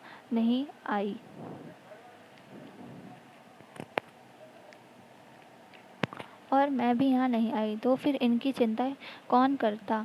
उस दिन मैंने वहाँ 2 मंच और रख देने के लिए कह दिया था, पर सुनता कौन है? सब जैसे रक्त के प्यासे, प्राण लेने और देने में पागल। वसंत का उदास और आलस पवन आता है, चला जाता है, कोई इस स्पर्श से परिचित नहीं। ऐसा तो वास्तविक जीवन नहीं है। सीढ़ी पर बैठकर सोचने लगती है। प्रणय, प्रेम जब सामने से आते हुए तीव्र आलोक की तरह आंखों में प्रकाश पुंज उड़ेल देता है, तब सामने ही सब वस्तुएं और भी स्पष्ट हो जाती हैं। अपनी ओर से कोई भी प्रकाश की किरण नहीं, तब वही केवल वही।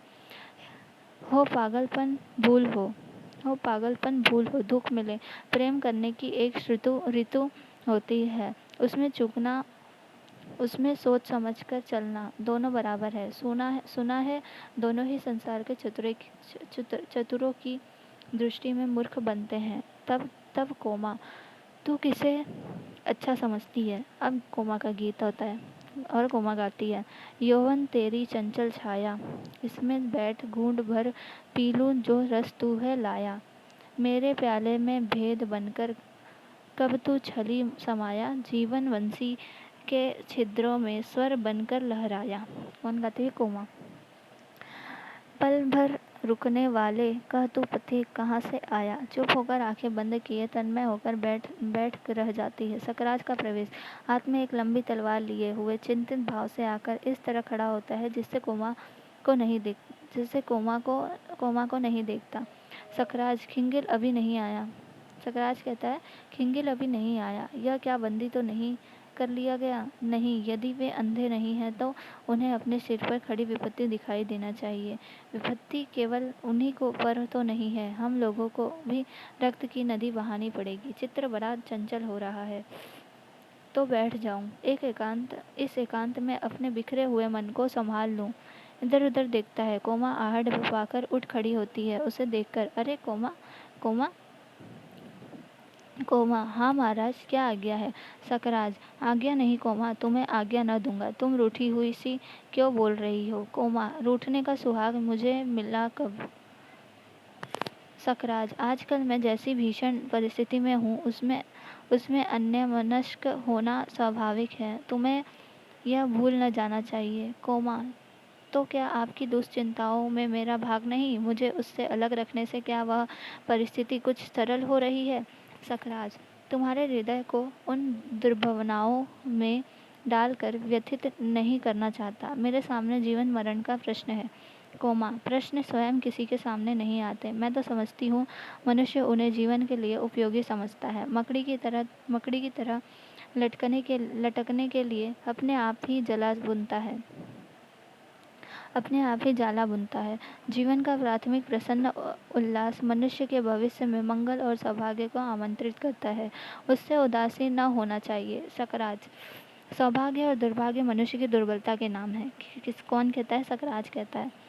मैं तो पुरुषार्थ को ही सबका नियामक समझता हूँ। पुरुषार्थ ही सौभाग्य को खींच लाता है। हाँ, मैं इस युद्ध के लिए उत्सुक नहीं था कोमा। मैं ही दिग्विजय के लिए नहीं निकला था कोमा। संसार के नियम के अनुसार आप अपने में महानों के सम्मुख थोड़ा सा विनती बनकर इस उपद्रव से अलग रह सकते थे। सकराज, यही तो मुझसे नहीं हो सकता कोमा। अभाव में ही लघुता में मनुष्य अपने को महत्वपूर्ण दिखाने का अभिनय न करे तो क्या अच्छा नहीं है? सकरात चिढ़कर, यह शिक्षा अभी रहने दो कोमा। मैं किसी से बड़ा नहीं हूँ तो छोटा भी नहीं बनना चाहता। तुम अभी तक पाषाणी प्रतिमा की तरह वहीं खड़ी हो। मेरे पास आओ।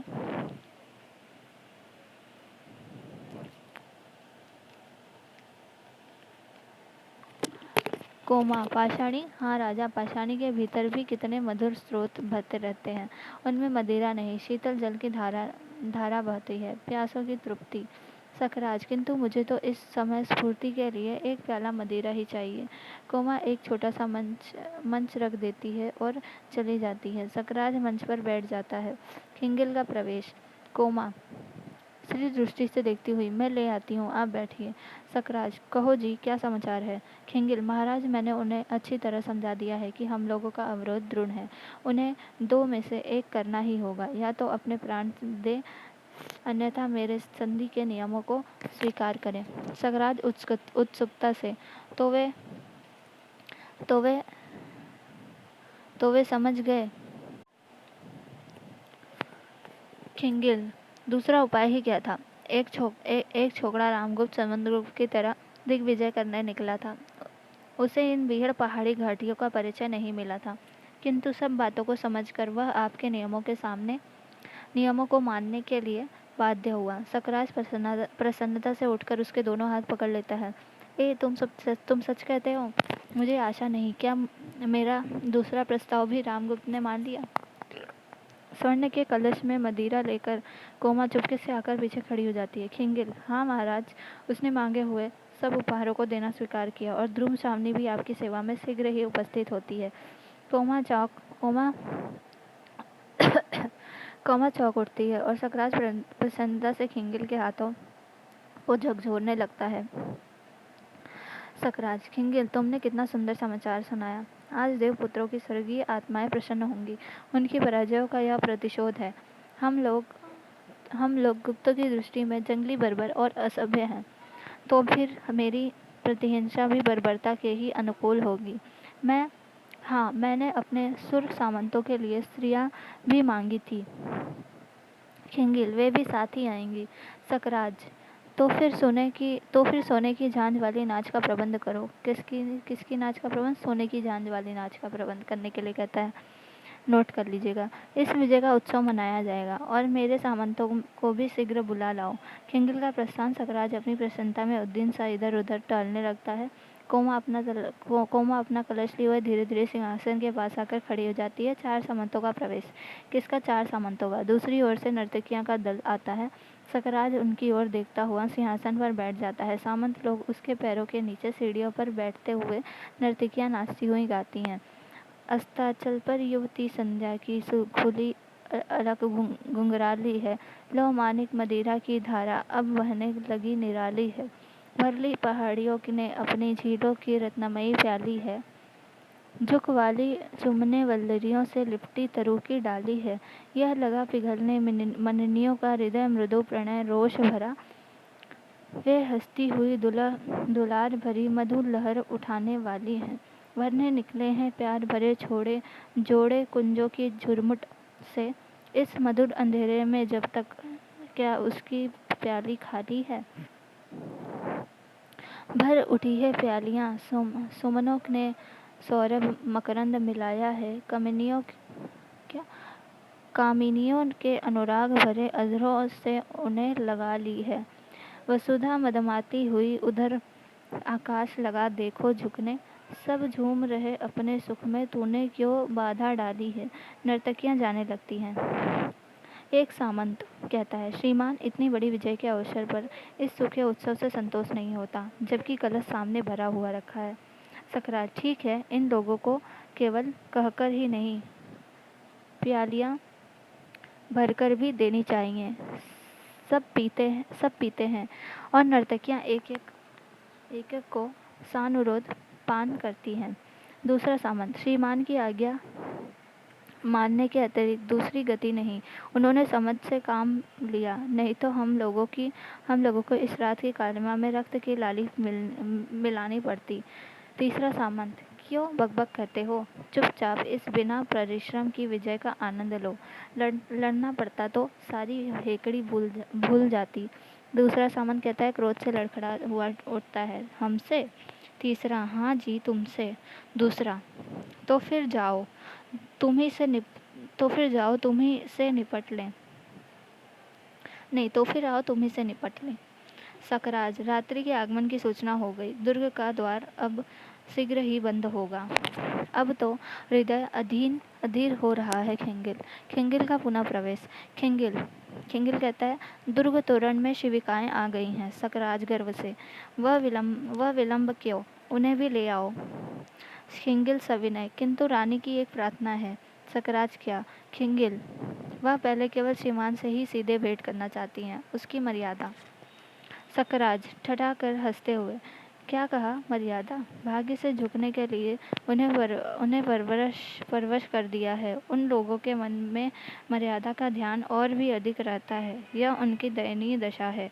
खिंगिल, यह श्रीमान की रानी होने के लिए आ रही हैं। सकराज हंसकर, अच्छा, तुम मध्यस्थ हो ना? तुम्हारी बात मान कर मैं उससे एकांत में ही भेंट करूंगा। जाओ। खिंगिल का प्रस्थान। कोमा, महाराज, मुझे क्या आज्ञा है? सकराज चौंक कर, अरे, तुम अभी यहीं खड़ी हो? मैं तो जैसे भूल ही गया था। हृदय चंचल हो रहा है, मेरे समीप आओ। कोमा, नई रानी के आगमन की प्रसन्नता से सकराज संभल कर, नई रानी का आना क्या तुम्हें अच्छा नहीं लगा? कोमा निवितिर भाव से, संसार में बहुत सी बातें बिना अच्छी हुए भी अच्छी लगती हैं और बहुत सी बातें बुरी मालूम पड़ती हैं। कौन कहता है? कोमा कहती है। सकराज झुंझलाकर, तुम तो आचार्य मिहिर देव की तरह दार्शनिकों सी बातें कर रही हो। कोमा, वे मेरे पिता मूल्य हैं, उन्हीं की शिक्षा में मैं पली हूँ। हाँ, ठीक है, जो बातें राजा को अच्छी लगे वे ही मुझे भी रुचनी ही चाहिए। सकराज अव्यवस्थित होकर, अच्छा, तुम इतनी अनुभूतिमयी हो, यह मैं आज जान सका। कोमा, राजा तुम्हारी स्नेह सूचनाओं की सहज प्रसन्नता और मधुर आलोपों ने जिस दिन मन के नीरस और नीरव शून्य में संगति की, पसंद की और मकरंद की सृष्टि की थी, उसी दिन से मैं अनुभूति में बन गई हूँ। क्या वह मेरा भ्रम था? कह दो कि वह तेरी भूल थी। उत्तेजित कोमा सिर उठाकर राजा से आंख मिलाती है। सकराज संकोच से, नहीं कोमा, वह भ्रम नहीं था, मैं सचमुच तुम्हें प्यार करता हूँ। कोमा उसी तरह तब भी की यह बात? सकराज संशय, कौन सी बात? कोमा, वही जो आज होने जा रही है। मेरे राजा, आज तुम एक स्त्री को अपने पति से विच्छिन्न कराकर अपने गर्व की तृप्ति के लिए कैसा अनर्थ कर रहे हो? सकराज हंसकर बात उड़ाते हुए, पागल कोमा, मेरी राजनीति का प्रतिशोध है। कोमा दृढ़ता से, किंतु राजनीति का प्रतिशोध क्या एक नारी को कुचले बिना पूरा नहीं हो सकता? सकराज, जो विषय न समझ में आवे उस पर विवाद न करो। कोमा खिन्न होकर, मैं क्यों न करूं? ठहर कर, किंतु नहीं, मुझे विवाद करने का अधिकार नहीं, यह मैं समझ गई। वह दुखी होकर जाना चाहती है। दूसरी ओर से मिहिर देव का प्रवेश। सकराज संभ्रम से खड़ा होकर, धर्मपूज्य, मैं वंदना करता हूँ। मिहिर देव, कल्याण हो। बेटी, मैं तो तुझको ही देखने चला आया, तू उदास क्यों है? सकराज, आचार्य आचार्य रामगुप्त का दर्प दलन करने के लिए मैंने ध्रुव सामने को उपहार में भेजने की आज्ञा दी है। आज रामगुप्त की रानी मेरे दुर्ग में आई है। कोमा को इसमें आपत्ति है। मिहिरदेव गंभीरता थे। ऐसे काम तो आपत्ति होनी ही चाहिए राजा। स्त्री का सम्मान नष्ट करके तुम जो भयानक अपराध करोगे उसका फल क्या अच्छा होगा, और भी अब अपनी भावी पत्नी के प्रति तुम्हारा अत्याचार होगा। सकराज क्षोभ से, भावी पत्नी? मिहिरदेव, अरे क्या तुम इस क्षणिक सफलता से प्रमत्त हो जाओगे? क्या तुमने अपने आचार्य की प्रतिपालिता कुमारी के साथ स्नेह का संबंध नहीं स्थापित किया है? क्या इसमें भी संदेह है? राजा, स्त्रियों का स्नेह विश्वास भंग कर देना कोमल तंतु को तोड़ने से भी सहज है, परंतु सावधान होकर उसके परिणाम को भी सोच लो। सकराज, मैं समझता हूँ कि आप मेरे राजनीतिक कामों में हस्तक्षेप न करें तो अच्छा हो। मिहिरदेव, राजनीति ही मनुष्य के लिए सब कुछ नहीं है। राजनीति के पीछे नीति से भी हाथ न धो बैठो, जिसका विश्व मानव के साथ व्यापक संबंध है। राजनीति की साधारण छलनाओं से सफलता प्राप्त करके क्षण भर के लिए तुम अपने को चतुर समझ लेने की भूल कर सकते हो, परंतु इस भीषण संसार में एक प्रेम करने वाले हृदय को खो देना सबसे बड़ी हानि है। सकराज, दो प्यार करने वाले हृदयों के बीच में स्वर्गीय ज्योति का निवास है। सकराज, बस बहुत हो चुका। आपके महत्व की भी एक सीमा होगी। अब आप यहाँ से नहीं जाते हैं तो मैं ही चला जाता हूँ। प्रस्थान। मिहिरदेव, चल कोमा, हम लोगों को लताओं, वृक्षों और चट्टानों से छाया और सहानुभूति मिलेगी। इस दुर्ग से बाहर चल। कोमा गदगद कंठ से, पिताजी, खड़ी रहती है। मिहिरदेव, बेटी, हृदय को संभाल, कष्ट सहन करने के लिए प्रस्तुत हो जा। प्रताड़ना में बड़ा मोह होता है, उसे छोड़ने को मन नहीं करता। कोमा, छल का बहिमंग सुंदर होता है, विनीत और आकर्षक भी, पर खुद दुखदायी, और हृदय को बेधने के लिए इस बंधन को तोड़ डाल। को कोमा सकरुण, ताल तोड़ डालू पिताजी। मैंने जिसे अपनी आंसुओं से सींचा वही दुलार भरी वल्लरी मेरे आंख बंद कर चलने में मेरे ही पैरों से उलझ गई है। दे दूं एक झटका, उसकी हरी हरी पत्तियां कुचल जाएं और वह छिन्न होकर धूल में लौटने लगे। ना, ऐसी कठोर आज्ञा न दो। मिहिरदेव निश्वास लेकर आकाश को देखते हुए, यहाँ तेरी भलाई होती तो मैं चलने के लिए न कहता। हम लोग अखरोट की छाया में बैठेंगे। किसकी छाया में बैठेंगे? अखरोट की छाया में। झरनों के किनारे दाग के कुंजों में विश्राम करेंगे। किसके? दाग के कुंजों में विश्राम करेंगे। जब नीले आकाश में मेघों के टुकड़े मानसरोवर जाने वाले हंसों का अभिनय करेंगे, तब तू अपनी तकली पर उन काटती हुई कहानी कहेगी और मैं सुनूंगा। कोमा कहती है, तो चलूं? मुझे? मिहिरदेव, तू नहीं मानती? वह देख, नील लोहित रंग का धूमकेतु अविचल भाव से इस दुर्ग की ओर कैसा भयानक संकेत कर रहा है। कोमा, तब भी एक क्षण मुझे। मिहिरदेव, पागल लड़की, अच्छा मैं फिर आऊँगा। तू सोच ले, विचार कर ले। कोमा, जाना ही होगा? तब यह मन की उलझन क्यों? अमंगल का अभिशाप अपनी क्रूर हंसी से इस दुर्ग को कपा देगा और सुख के स्वप्न विलीन हो जाएंगे। मेरे यहाँ रहने से उन्हें अपने भावों को छिपाने के लिए बनावटी त्रव्यार करना होगा। पग पर अपमानित होकर मेरा हृदय उसे सह नहीं सकेगा। तो चलो, यही ठीक है। पिताजी ठहरिए, मैं आती हूँ। सकराज प्रवेश करके। कोमा, जाती हूँ राजा। सकराज, कहाँ? आचार्य के पास। मालूम होता है कि वे बहुत ही दुखी होकर चले गए हैं। कोमा, धूमकेतु को दिखाकर उन्होंने मुझसे कहा है कि तुम्हारे दुर्ग में रहने से अमंगल होगा। सकराज भयभीत होकर उसे देखता हुआ, ओह, भयावनी पूंछ वाला धूमकेतु, आकाश का उच्छृंखल पर्यटक, नक्षत्र लोक का अभिशाप। कोमा, आचार्य को बुलाओ। वे जो आदेश देंगे वही मैं करूँगा। इस अमंगल की शांति होनी चाहिए। कोमा, वे बहुत चिढ़ गए हैं। अब उनको प्रसन्न करना सहज नहीं है। वे मुझे अपने साथ लिवा जाने के लिए मेरी प्रतीक्षा करते होंगे। सकराज, कोमा, तुम कहाँ जाओगी? कौमा पिताजी के साथ। सकराज, और मेरा प्यार, मेरा स्नेह सब भुला दोगी? इस अमंगल की शांति करने के लिए आचार्य को न समझाओगी? कोमा छिन्न होकर, प्रेम का नाम न लो। वह एक पीड़ा थी जो छूट गई, उसकी कसक भी धीरे धीरे दूर हो जाएगी। राजा, मैं तुम्हें प्यार नहीं करती, मैं तो गर्व से दीप्त तुम्हारी महत्वमयी पुरुषमूर्ति की पुजारिन थी, जिसमें पृथ्वी पर अपने पैरों से खड़े रहने की दृढ़ता थी। इस स्वार्थ मिलन कलुष से भरी मूर्ति से मेरा परिचय नहीं। अपने तेज की अग्नि में जो सब कुछ भस्म कर सकता हो, उस दृढ़ता का आकाश से नक्षत्र कुछ बना बिगाड़ नहीं सकते। तुम आशंका मात्र से दुर्बल, कंपित और भयभीत हो।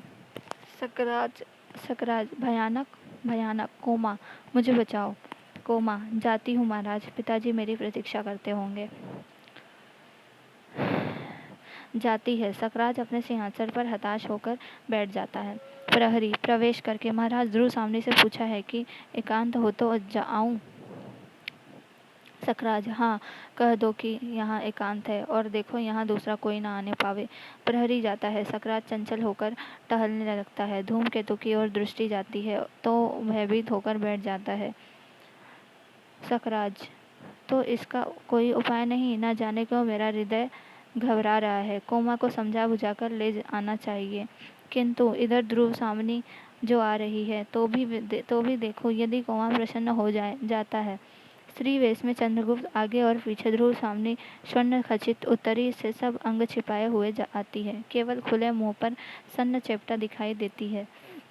चंद्रगुप्त, तुम आज कितनी प्रसन्न हो। ध्रुव सामने, और तुम क्या नहीं? चंद्रगुप्त, मेरे जीवन निशीथ का ध्रुव नक्षत्र इस घोर अंधकार में अपनी स्थिर उज्ज्वलता से चमक रहा है। आज महोत्सव है ना? ध्रुव सामने, लौट जाओ। इस तुच्छ नारी जीवन के लिए इतने महान उत्सर्ग की आवश्यकता नहीं। चंद्रगुप्त, देवी, यह तुम्हारा क्षणिक मोह है, मेरी परीक्षा न लो। मेरे शरीर ने चाहे तो रूप धारण किया हो, किंतु हृदय निश्छदम है। रूप सामने कहती है, अपनी कामना की वस्तु न पाकर यह आत्महत्या जैसा प्रसंग तो नहीं है। चंद्रगुप्त, तीखे वचनों में मर्माहत करके भी आज कोई मुझे इस मृत्यु पक्ष से विमुख नहीं कर सकता। मैं केवल अपना कर्तव्य करूं, इसी में मुझे सुख है। सकराज, मैं किसको रानी समझूं? रूप को ऐसा तीव्र आलोक मैंने कभी नहीं देखा था। इसमें कौन ध्रुव सामनी है? ध्रुव सामनी, यह मैं आ गई हूँ। चंद्रगुप्त हंसकर, सकराज को तुम धोखा नहीं दे सकती हो। ध्रुव सामनी कौन है, यह एक अंधा भी बता सकता है। ध्रुव सामनी आश्चर्य से, चंद्रे, तुमको क्या हो गया है? यहाँ आने पर तुम्हारी इच्छा रानी बनने की हो गई है, या मुझे सकराज से बचा लेने के लिए? यह तुम्हारी स्वामी भक्ति है। सकराज चकित होकर दोनों ओर देखता है। चंद्रगुप्त, कौन जाने तुम ही ऐसा कर रही हो। ध्रुव सामनी, चंद्रे, तुम मुझे दोनों ओर से नष्ट न करो। यहाँ से लौट जाने पर भी क्या मैं गुप्त कुल के अनंतपुर में रहने जा पाऊंगी? चंद्रगुप्त, चंद्रगुप्त कहता है, चंद्रे कहकर मुझको पुकारने से तुम्हारा क्या तात्पर्य है? यह अच्छा झगड़ा तुमने फैलाया, इसलिए मैंने एकांत से मिलने ही प्रार्थना की थी। ध्रुव सामनी, तो क्या मैं यहाँ भी चली जाऊंगी? सकराज, ठहरो, क्या चिंता यदि मैं दोनों को ही रानी समझ लो। ध्रुव सामनी, चंद्रगुप्त, हैं सकराज, क्यों, इसमें क्या बुरी बात है? चंद्रगुप्त जी, नहीं, यह नहीं हो सकता। ध्रुव सामने कौन है, पहले इसका निर्णय होना चाहिए। ध्रुव सामने क्रोध से, चंद्रे, मेरे भाग्य के आकाश में धूमकेतु सी अपनी गति बंद करो। सकराज धूमकेतु की ओर देखकर भयभीत सा, ओह भयानक, व्यग्र भाव से टहलने लगता है। चंद्रगुप्त सकराज की पीठ पर हाथ रखकर, सुनिए। ध्रुव सामने, चंद्रे। चंद्रगुप्त, इस धमकी से तो कोई लाभ नहीं। ध्रुव सामने, तो फिर मेरा और तुम्हारा जीवन मरण साथ ही होगा। चंद्रगुप्त, तो डरता कौन है? सकराज घबरा कर, न डरता कौन है यह क्या, तुम लोग यह क्या कर रहे हो? ठहरो, आचार्य ने ठीक कहा है, आज शुभ मुहूर्त नहीं। मैं कल विश्वसनीय व्यक्ति को बुलाकर इसका निश्चय कर लूँगा। आज तुम लोग विश्राम करो। ध्रुव सामने कहती है, नहीं, इसका निश्चय तो आज ही होना चाहिए। सकराज, बीच में खड़ा होकर, मैं कहता हूँ ना। चंद्रगुप्त, वाह रे कहने वाले। ध्रुव सामनी मानो चंद्रगुप्त के आक्रमण से भयभीत होकर पीछे हटती है और तुर्यनाद करती है। सकराज आश्चर्य से उसे सुनता हुआ सहसा घूम कर चंद्रगुप्त का हाथ पकड़ लेता है। ध्रुव सामनी झटके से चंद्रगुप्त का उत्तरीय खींच लेती है और चंद्रगुप्त का हाथ छुड़ाकर सकराज को घेर लेता है। सकरात चिकित्सा, ए यह तुम कौन प्रवंचक? चंद्रगुप्त, मैं हूँ चंद्रगुप्त, तुम्हारा काल। मैं अकेला आया हूँ तुम्हारी वीरता की परीक्षा लेने। सावधान। सकराज भी कटार निकालकर युद्ध के लिए अग्रसर होता है। युद्ध का और सकराज की मृत्यु। बाहर दुर्ग में कोलाहल। ध्रुव सामने की जय का हल्ला मचाते हुए रक्तागत कलेवर सामंत कुमारों का प्रवेश। ध्रुव सामने और चंद्रगुप्त को घेर कर समवेत स्वर में ध्रुव सामने की जय हो पटाक्षेप। तीसरे अंक की शुरुआत होती है।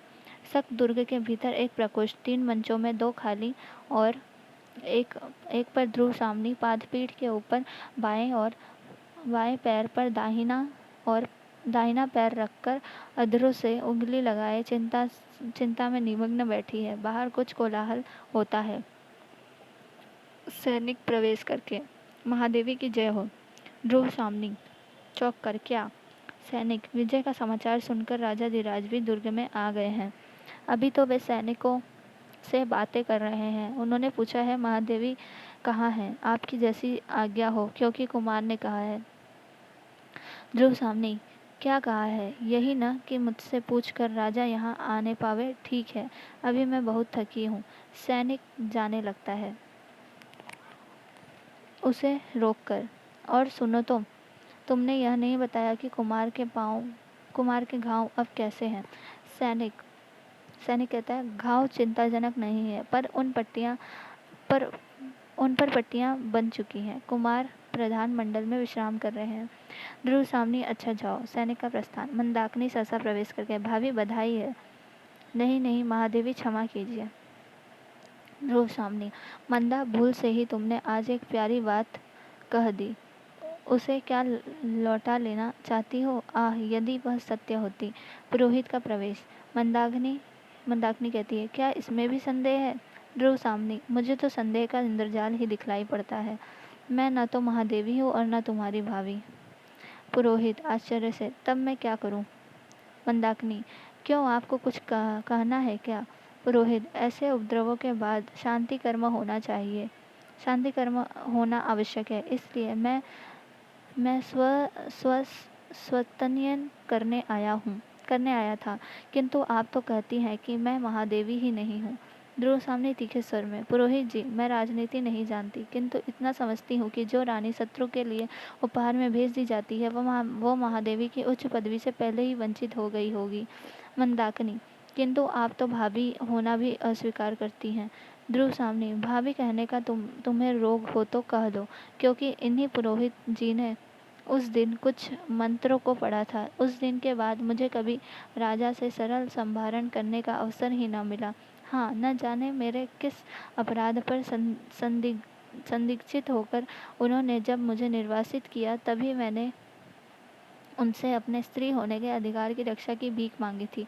वहाँ भी न मिली और मैं बलि पशु की तरह अकरुण आज्ञा की डोरी में बंधी हुई सक दुर्ग में भेज दी गई। तब भी तुम मुझे भाभी कहना चाहती हो? मंदाकिनी सिर झुकाकर, यह गर्हित और ग्लानिजनक प्रसंग है। पुरोहित, यह मैं क्या सुन रहा हूँ? मुझे तो यह जानकर प्रसन्नता हुई कि वीर रमणी की तरह अपने साहस के बल पर महादेवी ने दुर्ग पर अधिकार किया है। ध्रुव साहनी, आप झूठ बोलते हैं। पुरोहित आश्चर्य से, मैं और झूठ? ध्रुव साहनी, हाँ, आप और झूठ नहीं, स्वयं आप ही मिथ्या हैं। पुरोहित हंसकर, क्या आप वेदांत की बात कहती हैं? अब तो संसार मिथ्या है ही। ध्रुव सामने क्रोध से, संसार मिथ्या है या नहीं यह तो मैं नहीं जानती, परंतु आपका कर्मकांड और शास्त्र क्या सत्य है, जो सदैव रक्षणीय स्त्री की यह दुर्दशा हो रही है? पुरोहित मंदाकिनी से, बेटी तुम ही बताओ, यह मेरा भ्रम है या महादेवी की रोष? ध्रुव सामनी, रोष है। हाँ, मैं रोष से जली जा रही हूँ। इतना बड़ा उपहास, धर्म के नाम पर स्त्री की आज्ञाकारिता की यह पैशाचिक परीक्षा मुझसे सफलपूर्वक ली गई है। पुरोहित, तुमने तो तुमने जो मेरा राक्षस विवाह कराया है उसका उत्सव भी कितना सुंदर है। यह जन संहार देखो, अभी उस प्रकोष्ठ में रक्त से सनी हुई सकराज की लौथ पड़ी होगी। कितने ही सैनिक दम तोड़ते होंगे और इस रक्त धारा में गिरती हुई मैं राक्षसी सी सांस ले रही हूँ। तुम्हारा स्वसत्यन मुझे शांति देगा। मंदाकिनी, आर्य, आप बोलते क्यों नहीं? आप धर्म के नियामक हैं। जिन स्त्रियों को धर्म बंधन में बांध कर उनके सम्मति के बिना आप उनका सब अधिकार छीन लेते हैं, तब क्या धर्म के पास कोई प्रतिकार, कोई संरक्षण नहीं रख छोड़ते जिससे कि स्त्रियां अपनी आपत्ति में अवलंब मांग सकें? क्या भविष्य के सहयोग की कोई कोरी कल्पना में उन्हें आप संतुष्ट रहने की आज्ञा देकर विश्राम ले लेते हैं? यह कथन पूरा किसका था? मंदाकिनी का। पुरोहित कहते हैं, नहीं, स्त्री और पुरुष का परस्पर विश्वास पूर्वक अधिकार, रक्षा और सहयोग ही तो विवाह कहा जाता है। यदि ऐसा न हो तो धर्म और विवाह खेल है। ध्रुव स्वामिनी, खेल हो या न हो, किंतु एक क्लीव पति के द्वारा परित्यक्ता नारी का मृत्यु मुख में जाना ही मंगल है। उसे स्वसत्यन और शांति की आवश्यकता नहीं। पुरोहित आश्चर्य से, यह मैं क्या सुन रहा हूँ? विश्वास नहीं होता। यदि ये बातें सत्य हैं तब तो मुझे फिर एक बार धर्मशास्त्र को देखना पड़ेगा। प्रस्थान। मिहिरदेव के साथ कोमा का प्रवेश। ध्रुव सामनी, तुम लोग कौन हो? कोमा, मैं पराजित शक जाति की एक बालिका हूँ। ध्रुव सामनी, और कोमा, और मैंने प्रेम किया था। ध्रुव सामनी, इस घोर अपराध का तुम्हें क्या दंड मिला? कोमा, यही वही जो स्त्रियों का प्राय मिला करता है, निराशा, निष्पीड़न और उपहास। रानी, मैं तुमसे भीख मांगने आई हूँ। ध्रुव सामनी, शत्रुओं के लिए मेरे पास कुछ नहीं है। अधिक हठ करने पर दंड मिलना भी असंभव नहीं। मिहिरदेव दीर्घ निश्वास लेकर, पागल लड़की, हो चुका ना, अब भी तू न चलेगी? कोमा सिर झुका लेती है। मंदाकिनी, तुम चाहती क्या हो?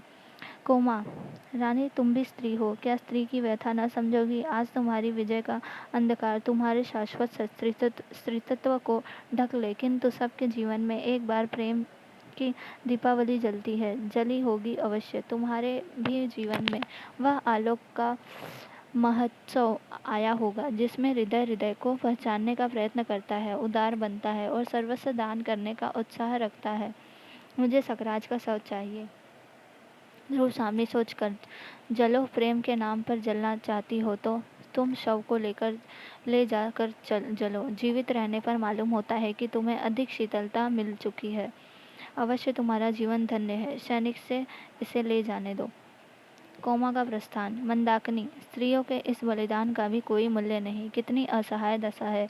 अपने निर्बल और अवलंब खोजने वाले हाथों से यह पुरुषों के चरणों को पकड़ती हैं और वह सदैव ही इनको तिरस्कार, घृणा और दुर्दशा की भिक्षा से उपयुक्त करता है। तब भी यह बावली मानती नहीं। तब भी यह बावली मानती हैं। ध्रुव सामनी, भूल है, भ्रम है, किंतु उसका कारण भी है। पराधीनता की एक परंपरा सी उनकी नस नस में, उनकी चेतना में न जाने किस युग से घुस गई है। उन्हें समझकर भी भूल करनी पड़ती है। क्या वह मेरी भूल न थी? जब मुझे निर्वासित किया गया तब मैं अपनी आत्म मर्यादा के लिए कितनी तड़प रही थी और राजाधिराज रामगुप्त के चरणों में रक्षा के लिए गिरी, पर कोई उपाय चला नहीं। पुरुषों की प्रभुता का जाल मुझे अपने निर्दिष्ट पथ पर ले ही आया। मंदा, दुर्गा की विजय मेरी सफलता है या मेरा दुर्भाग्य, इसे मैं नहीं समझ सकी हूँ। राजा से मैं सामना करना नहीं चाहती। पृथ्वी तल से जैसे एक साकार घृणा निकलकर मुझे अपने पीछे लौट चलने का संकेत कर रही है। क्यों? क्या यह मेरे मन का कलुष है? क्या मैं मानसिक पाप कर रही हूँ? उन्मत्त भाव से प्रस्थान। मंदाकिनी, मंदाकिनी कहती है, नारी हृदय जिसके मध्य बिंदु से हटकर शास्त्र का एक मंत्र कील की तरह गड़ गया है और उसे अपने सरल प्रवर्तन चक्र में घूमने से रोक रहा है, निश्चय ही वह कुमार चंद्रगुप्त की अनुरागिनी है। चंद्रगुप्त सहसा प्रवेश करके, कौन? मंदा।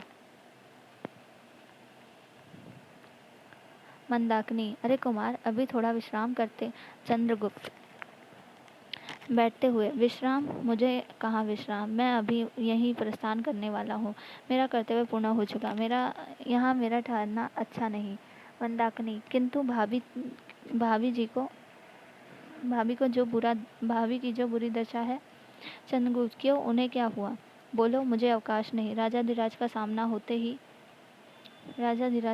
होते ही क्या हो जाएगा, मैं नहीं कर सकता, क्योंकि अब यह राजनीतिक छल प्रपंच मैं नहीं सह सकता। मंदाकिनी, किंतु उन्हें इस असहाय अवस्था में छोड़कर आपका जाना क्या उचित होगा?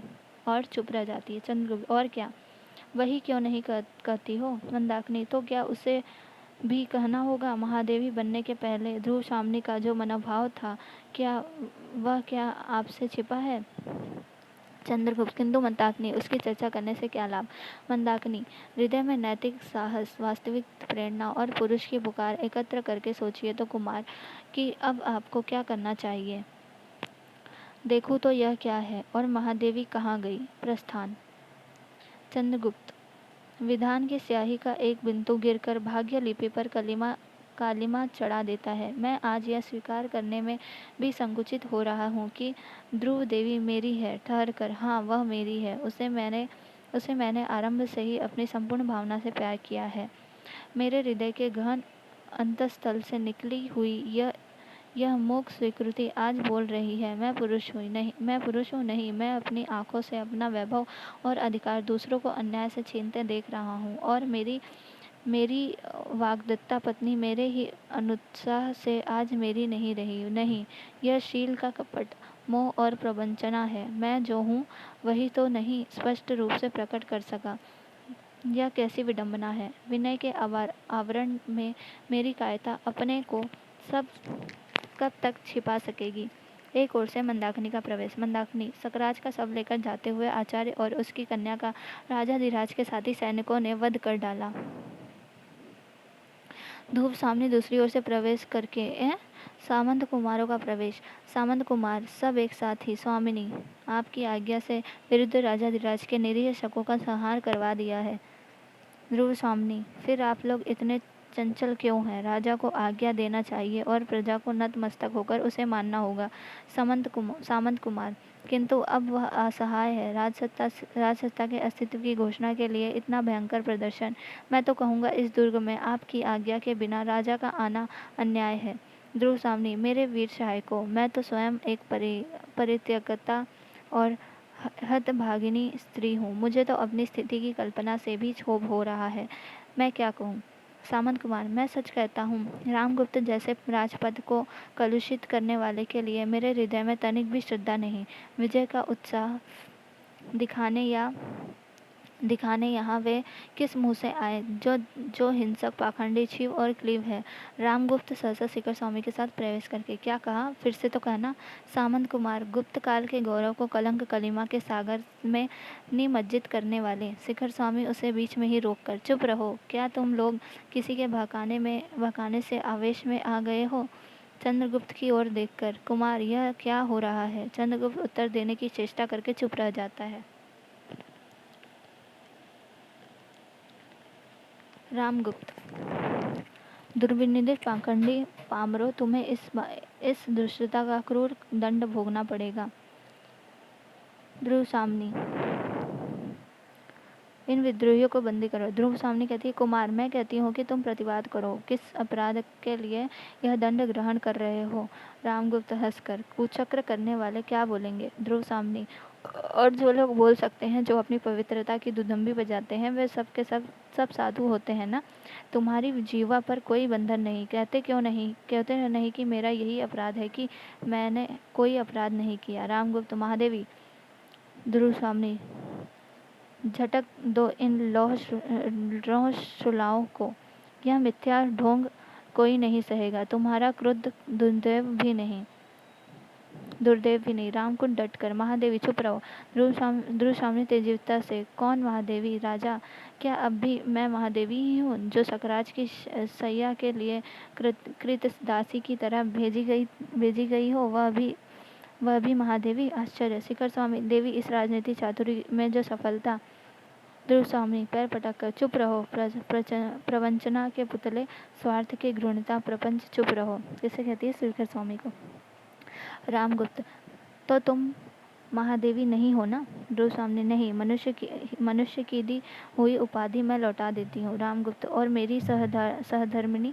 ध्रुव स्वामी, धर्म ही इसका निर्णय करेगा। रामगुप्त, क्या इसमें भी संदेह? ध्रुव स्वामी, उसे अपने हृदय से पूछिए कि क्या मैं वास्तव में सहधर्मिणी हूँ। पुरोहित, नहीं, मैं नहीं जाऊंगा। प्राणी मात्र के अंतस्थल में जागृत रहने वाले महान विचारक धर्म की आज्ञा मैं ना टाल सकूंगा। अभी जो प्रश्न अपनी गंभीरता में भीषण होकर आप लोगों को विचलित कर रहा है, मैं ही उसका उत्तर देने का अधिकारी हूँ। विवाह का धर्मशास्त्र से घनिष्ठ संबंध है। ध्रुव स्वामी, आप सत्यवादी ब्राह्मण हैं, कृपा करके बतलाइए। शिखर स्वामी विनय उसे रोककर, मैं समझता हूँ कि यह विवाद अधिक बढ़ाने से कोई लाभ नहीं। ध्रुव सामने, नहीं, मेरी इच्छा इस विवाद का अंत करने की है। आज यह निर्णय हो जाना चाहिए कि मैं कौन हूँ। रामगुप्त, ध्रुव सामने, निर्लज्जता की भी एक सीमा होती है। ध्रुव सामने, मेरी निर्लज्जता का दायित्व क्लीव का पुरुष पर है। स्त्री की लज्जा लूटने वाले उस दस्यु के लिए मैं।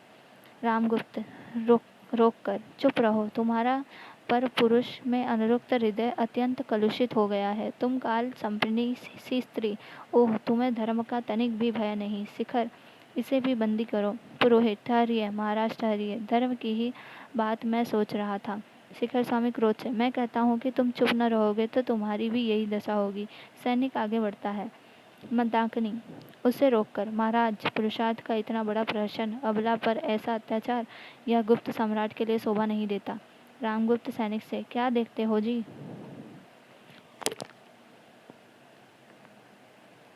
सैनिक आगे चढ़ता है और चंद्रगुप्त आवेश में आकर लौह श्रृंखला तोड़ डालता है। सब आश्चर्य और भय से देखते हैं। चंद्रगुप्त, मैं भी आर्य समुद्रगुप्त का पुत्र हूँ। और शिखर स्वामी, तुम यह अच्छी तरह जानते हो कि मैं ही उनके द्वारा निर्वाचित युवराज भी हूँ। तुम्हारी नीचता का अब असहाय है। तुम अपने राजा को लेकर इस दुर्ग से सकुशल बाहर चले जाओ। यहाँ अब मैं भी सकराज के समस्त अधिकारों का स्वामी हूँ।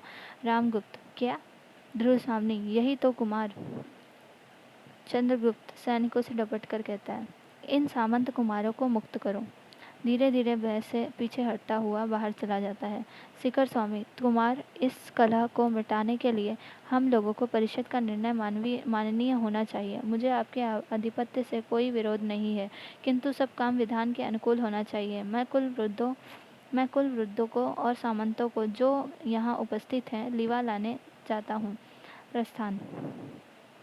सैनिक लोग और भी मंच ले आते हैं और सामंत कुमार अपने खड्गों को खींचकर चंद्रगुप्त के पीछे हो जाते हैं। ध्रुव स्वामी और चंद्रगुप्त परस्पर एक दूसरे को देखते हुए खड़े रहते हैं। परिषद के साथ रामगुप्त का प्रवेश। सब लोग मंच पर बैठते हैं। पुरोहित, कुमार, आसन ग्रहण कीजिए। चंद्रगुप्त, मैं अभियुक्त हूँ। शिखर स्वामी, बीती हुई बातों को भूल जाने में ही भलाई है। भाई भाई की तरह गले से लगकर गुप्त कुल का गौरव बढ़ाइए। चंद्रगुप्त, अमात्य, तुम गौरव किसको कहते हो? वह है कहीं रोग जर्जर शरीर पर अलंकारों की सजावट, मलिनता और कलुष की ढेरी पर बाहरी कुमकुम केशर का लेप गौरव नहीं बढ़ाता। कुटिलता की प्रतिमूर्ति बोलो। मेरी वाग्दत्ता पत्नी और पिता द्वारा दिए हुए मेरे सिंहासन का अपहरण किसके संकेत से हुआ? और छल से। रामगुप्त कहता है, यह उन्मत्त प्रलाप बंद करो। चंद्रगुप्त, तुम मेरे भाई ही हो ना? मैं तुमको क्षमा करता हूँ।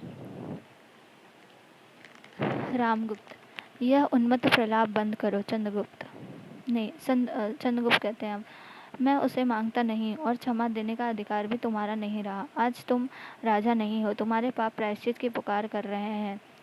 न्यायपूर्ण निर्णय के लिए प्रतीक्षा करो और अभियुक्त बनकर अपने अपराधों को सुनो। मंदाकिनी ध्रुव सामने को आगे खींचकर, यह है गुप्त कुल की वधू। रामगुप्त, मंदाकिनी, राजा का भय मंदा का गला नहीं घोट सकता। तुम लोगों को यदि कुछ भी बुद्धि होती तो इस अपनी कुल मर्यादा नारी को शत्रु के दुर्ग में यूं न भेजते। भगवान ने स्त्रियों को उत्पन्न करके ही अधिकारों से वंचित नहीं किया है, किंतु तुम लोगों की दस्यु वृत्ति ने उन्हें लूटा है। इस परिषद से मेरी प्रार्थना है कि आर्य समुद्रगुप्त का विधान तोड़कर जिन लोगों ने राजक्लीविश किया हो उन्हें दंड मिलना चाहिए। शिखर स्वामी, तुम क्या कह रही हो? मंदाकिनी, मैं तुम लोगों की नीचता की गाथा सुना रही हूँ। अनार्य सुन नहीं सकती। तुम्हारी प्रवंचनाओं ने जिस नरक की सृष्टि की है उसका अनंत समीप है। यह साम्राज्य जिसका है, आर्य समुद्रगुप्त ने किसे युवराज बनाया था? चंद्रगुप्त को या इस क्लीव रामगुप्त को, जिसने छल और बल से विवाह करके भी इस नारी को अन्य पुरुष की अनुरागिनी बताकर दंड देने के लिए आज्ञा दी है? वही रामगुप्त जिसने का पुरुषों की तरह इस स्त्री को शत्रु के दुर्ग में बिना विरोध किए भेज दिया था, तुम्हारे गुप्त साम्राज्य का सम्राट है। और यह ध्रुव स्वामी, जिसे कुछ दिनों तक तुम लोगों ने महादेवी कहकर संबोधित किया है, वह क्या है, कौन है और उसका कैसा अस्तित्व है? कहीं धर्मशास्त्र हो तो उसका मुंह खुलना चाहिए। पुरोहित, शिखर मुझे अब भी बोलने दोगे या नहीं? मैं राज्य के संबंध में कुछ नहीं कहना चाहता, वह तुम्हारी राजनीति जाने, किंतु इस विवाह के संबंध में तो कुछ कहना ही चाहिए। गुप्त कुल का एक वृद्ध रहता है। कहिए देव, आप ही तो धर्मशास्त्र के मुख हैं। यह एक गुप्त कुल का एक वृद्ध कहता है। पुरोहित कहता है, विवाह की विधि ने देवी दुर्शामनी को रामगुप्त को एक भांतिपूर्ण बंधन में बांध दिया है। धर्म का उद्देश्य इस तरह पद दलित नहीं किया जा सकता। माता और पिता के प्रमाण के कारण से धर्म विवाह केवल परस्पर द्वेष से टूट नहीं सकते, परंतु यह संबंध उन प्रमाणों से भी विहीन है। और भी यह रामगुप्त मृत और प्रजीवित तो नहीं, पर गौरव से नष्ट, आचरण से पतित और कर्मों से क्लीव है। ऐसी अवस्था में रामगुप्त का ध्रुव सामने पर कोई अधिकार नहीं। रामदूत खड़ा होकर क्रोध से, मूर्ख, तुमको मृत्यु का भय नहीं? पुरोहित, तनिक भी नहीं। ब्राह्मण केवल धर्म से भयभीत है, अन्य किसी भी शक्ति को वह तुच्छ समझता है। तुम्हारे वधिक मुझे धार्मिक सत्य कहने से रोक नहीं सकते। उन्हें बुलाओ, मैं प्रस्तुत हूँ। मंदाकिनी, धन्य हो ब्रह्मदेव। शिखर स्वामी, किंतु निर्भीक पुरोहित, तुम क्लीव शब्द का प्रयोग कर रहे हो। पुरोहित हंसकर, राजनीतिक दस्यु, तुम शास्त्रार्थ न करो। क्लीव, श्री कृष्ण ने अर्जुन को क्लीव किस लिए कहा था? जिसे अपनी स्त्री को दूसरे की अंकगामिनी बनने के लिए भेजने में कुछ संकोच नहीं, वह क्लीव नहीं तो और क्या है? मैं स्पष्ट करता हूँ कि धर्मशास्त्र रामगुप्त के ध्रुव सामनी के मोक्ष भी आज्ञा देता है। परिषद के सब लोग कहते हैं, अनार्य, पतित और क्लीव रामगुप्त गुप्त साम्राज्य के पवित्र राज सिंहासन पर बैठने का अधिकार नहीं। रामगुप्त संशक और भयभीत सा इधर उधर देखकर, तुम सब पाखंडी हो, विद्रोही हो। मैं अपने न्यायपूर्ण अधिकार को तुम्हारे जैसे कुत्तों के भौंकने पर न छोड़ दूंगा। शिखर स्वामी, किंतु परिषद का विचार तो मानना ही होगा। रामगुप्त रोने के स्वर में, शिखर, तुम भी ऐसा कहते हो? नहीं, मैं यह नहीं मानूंगा। ध्रुव सामनी, रामगुप्त, तुम अभी इस दुर्ग के बाहर जाओ। रामगुप्त, यह परिवर्तन, तो मैं सचमुच क्लीव हूँ क्या? धीरे धीरे हटता हुआ चंद्रगुप्त के पीछे पहुंचकर उसे कटार निकालकर मारना चाहता है। चंद्रगुप्त को विपन्न देखकर कुछ लोग चिल्ला उठते हैं। जब तक चंद्रगुप्त घूमता है तब तक एक सामंत कुमार रामगुप्त पर प्रहार करके चंद्रगुप्त की रक्षा कर लेता है। रामगुप्त गिर पड़ता है। सामंत कुमार, राजाधिराज चंद्रगुप्त की जय। परिषद, महादेवी ध्रुव सामने की जय। पटाक्षेप। तो दोस्तों, यह नाटक यहाँ समाप्त होता है। अभी तक हमने 2 नाटक पढ़ लिए हैं। अब हम अपने अगले नाटक पढ़ेंगे दूसरे कल, और इसके इम्पॉर्टेंट पॉइंट्स जो आपको लगे उसे आप ध्यान से नोट कर लीजिएगा। और इसे लाइक करें, सब्सक्राइब करें मेरे चैनल को, और शेयर करें। मिलते हैं अपने अगले नाटक के साथ। तब तक के लिए धन्यवाद।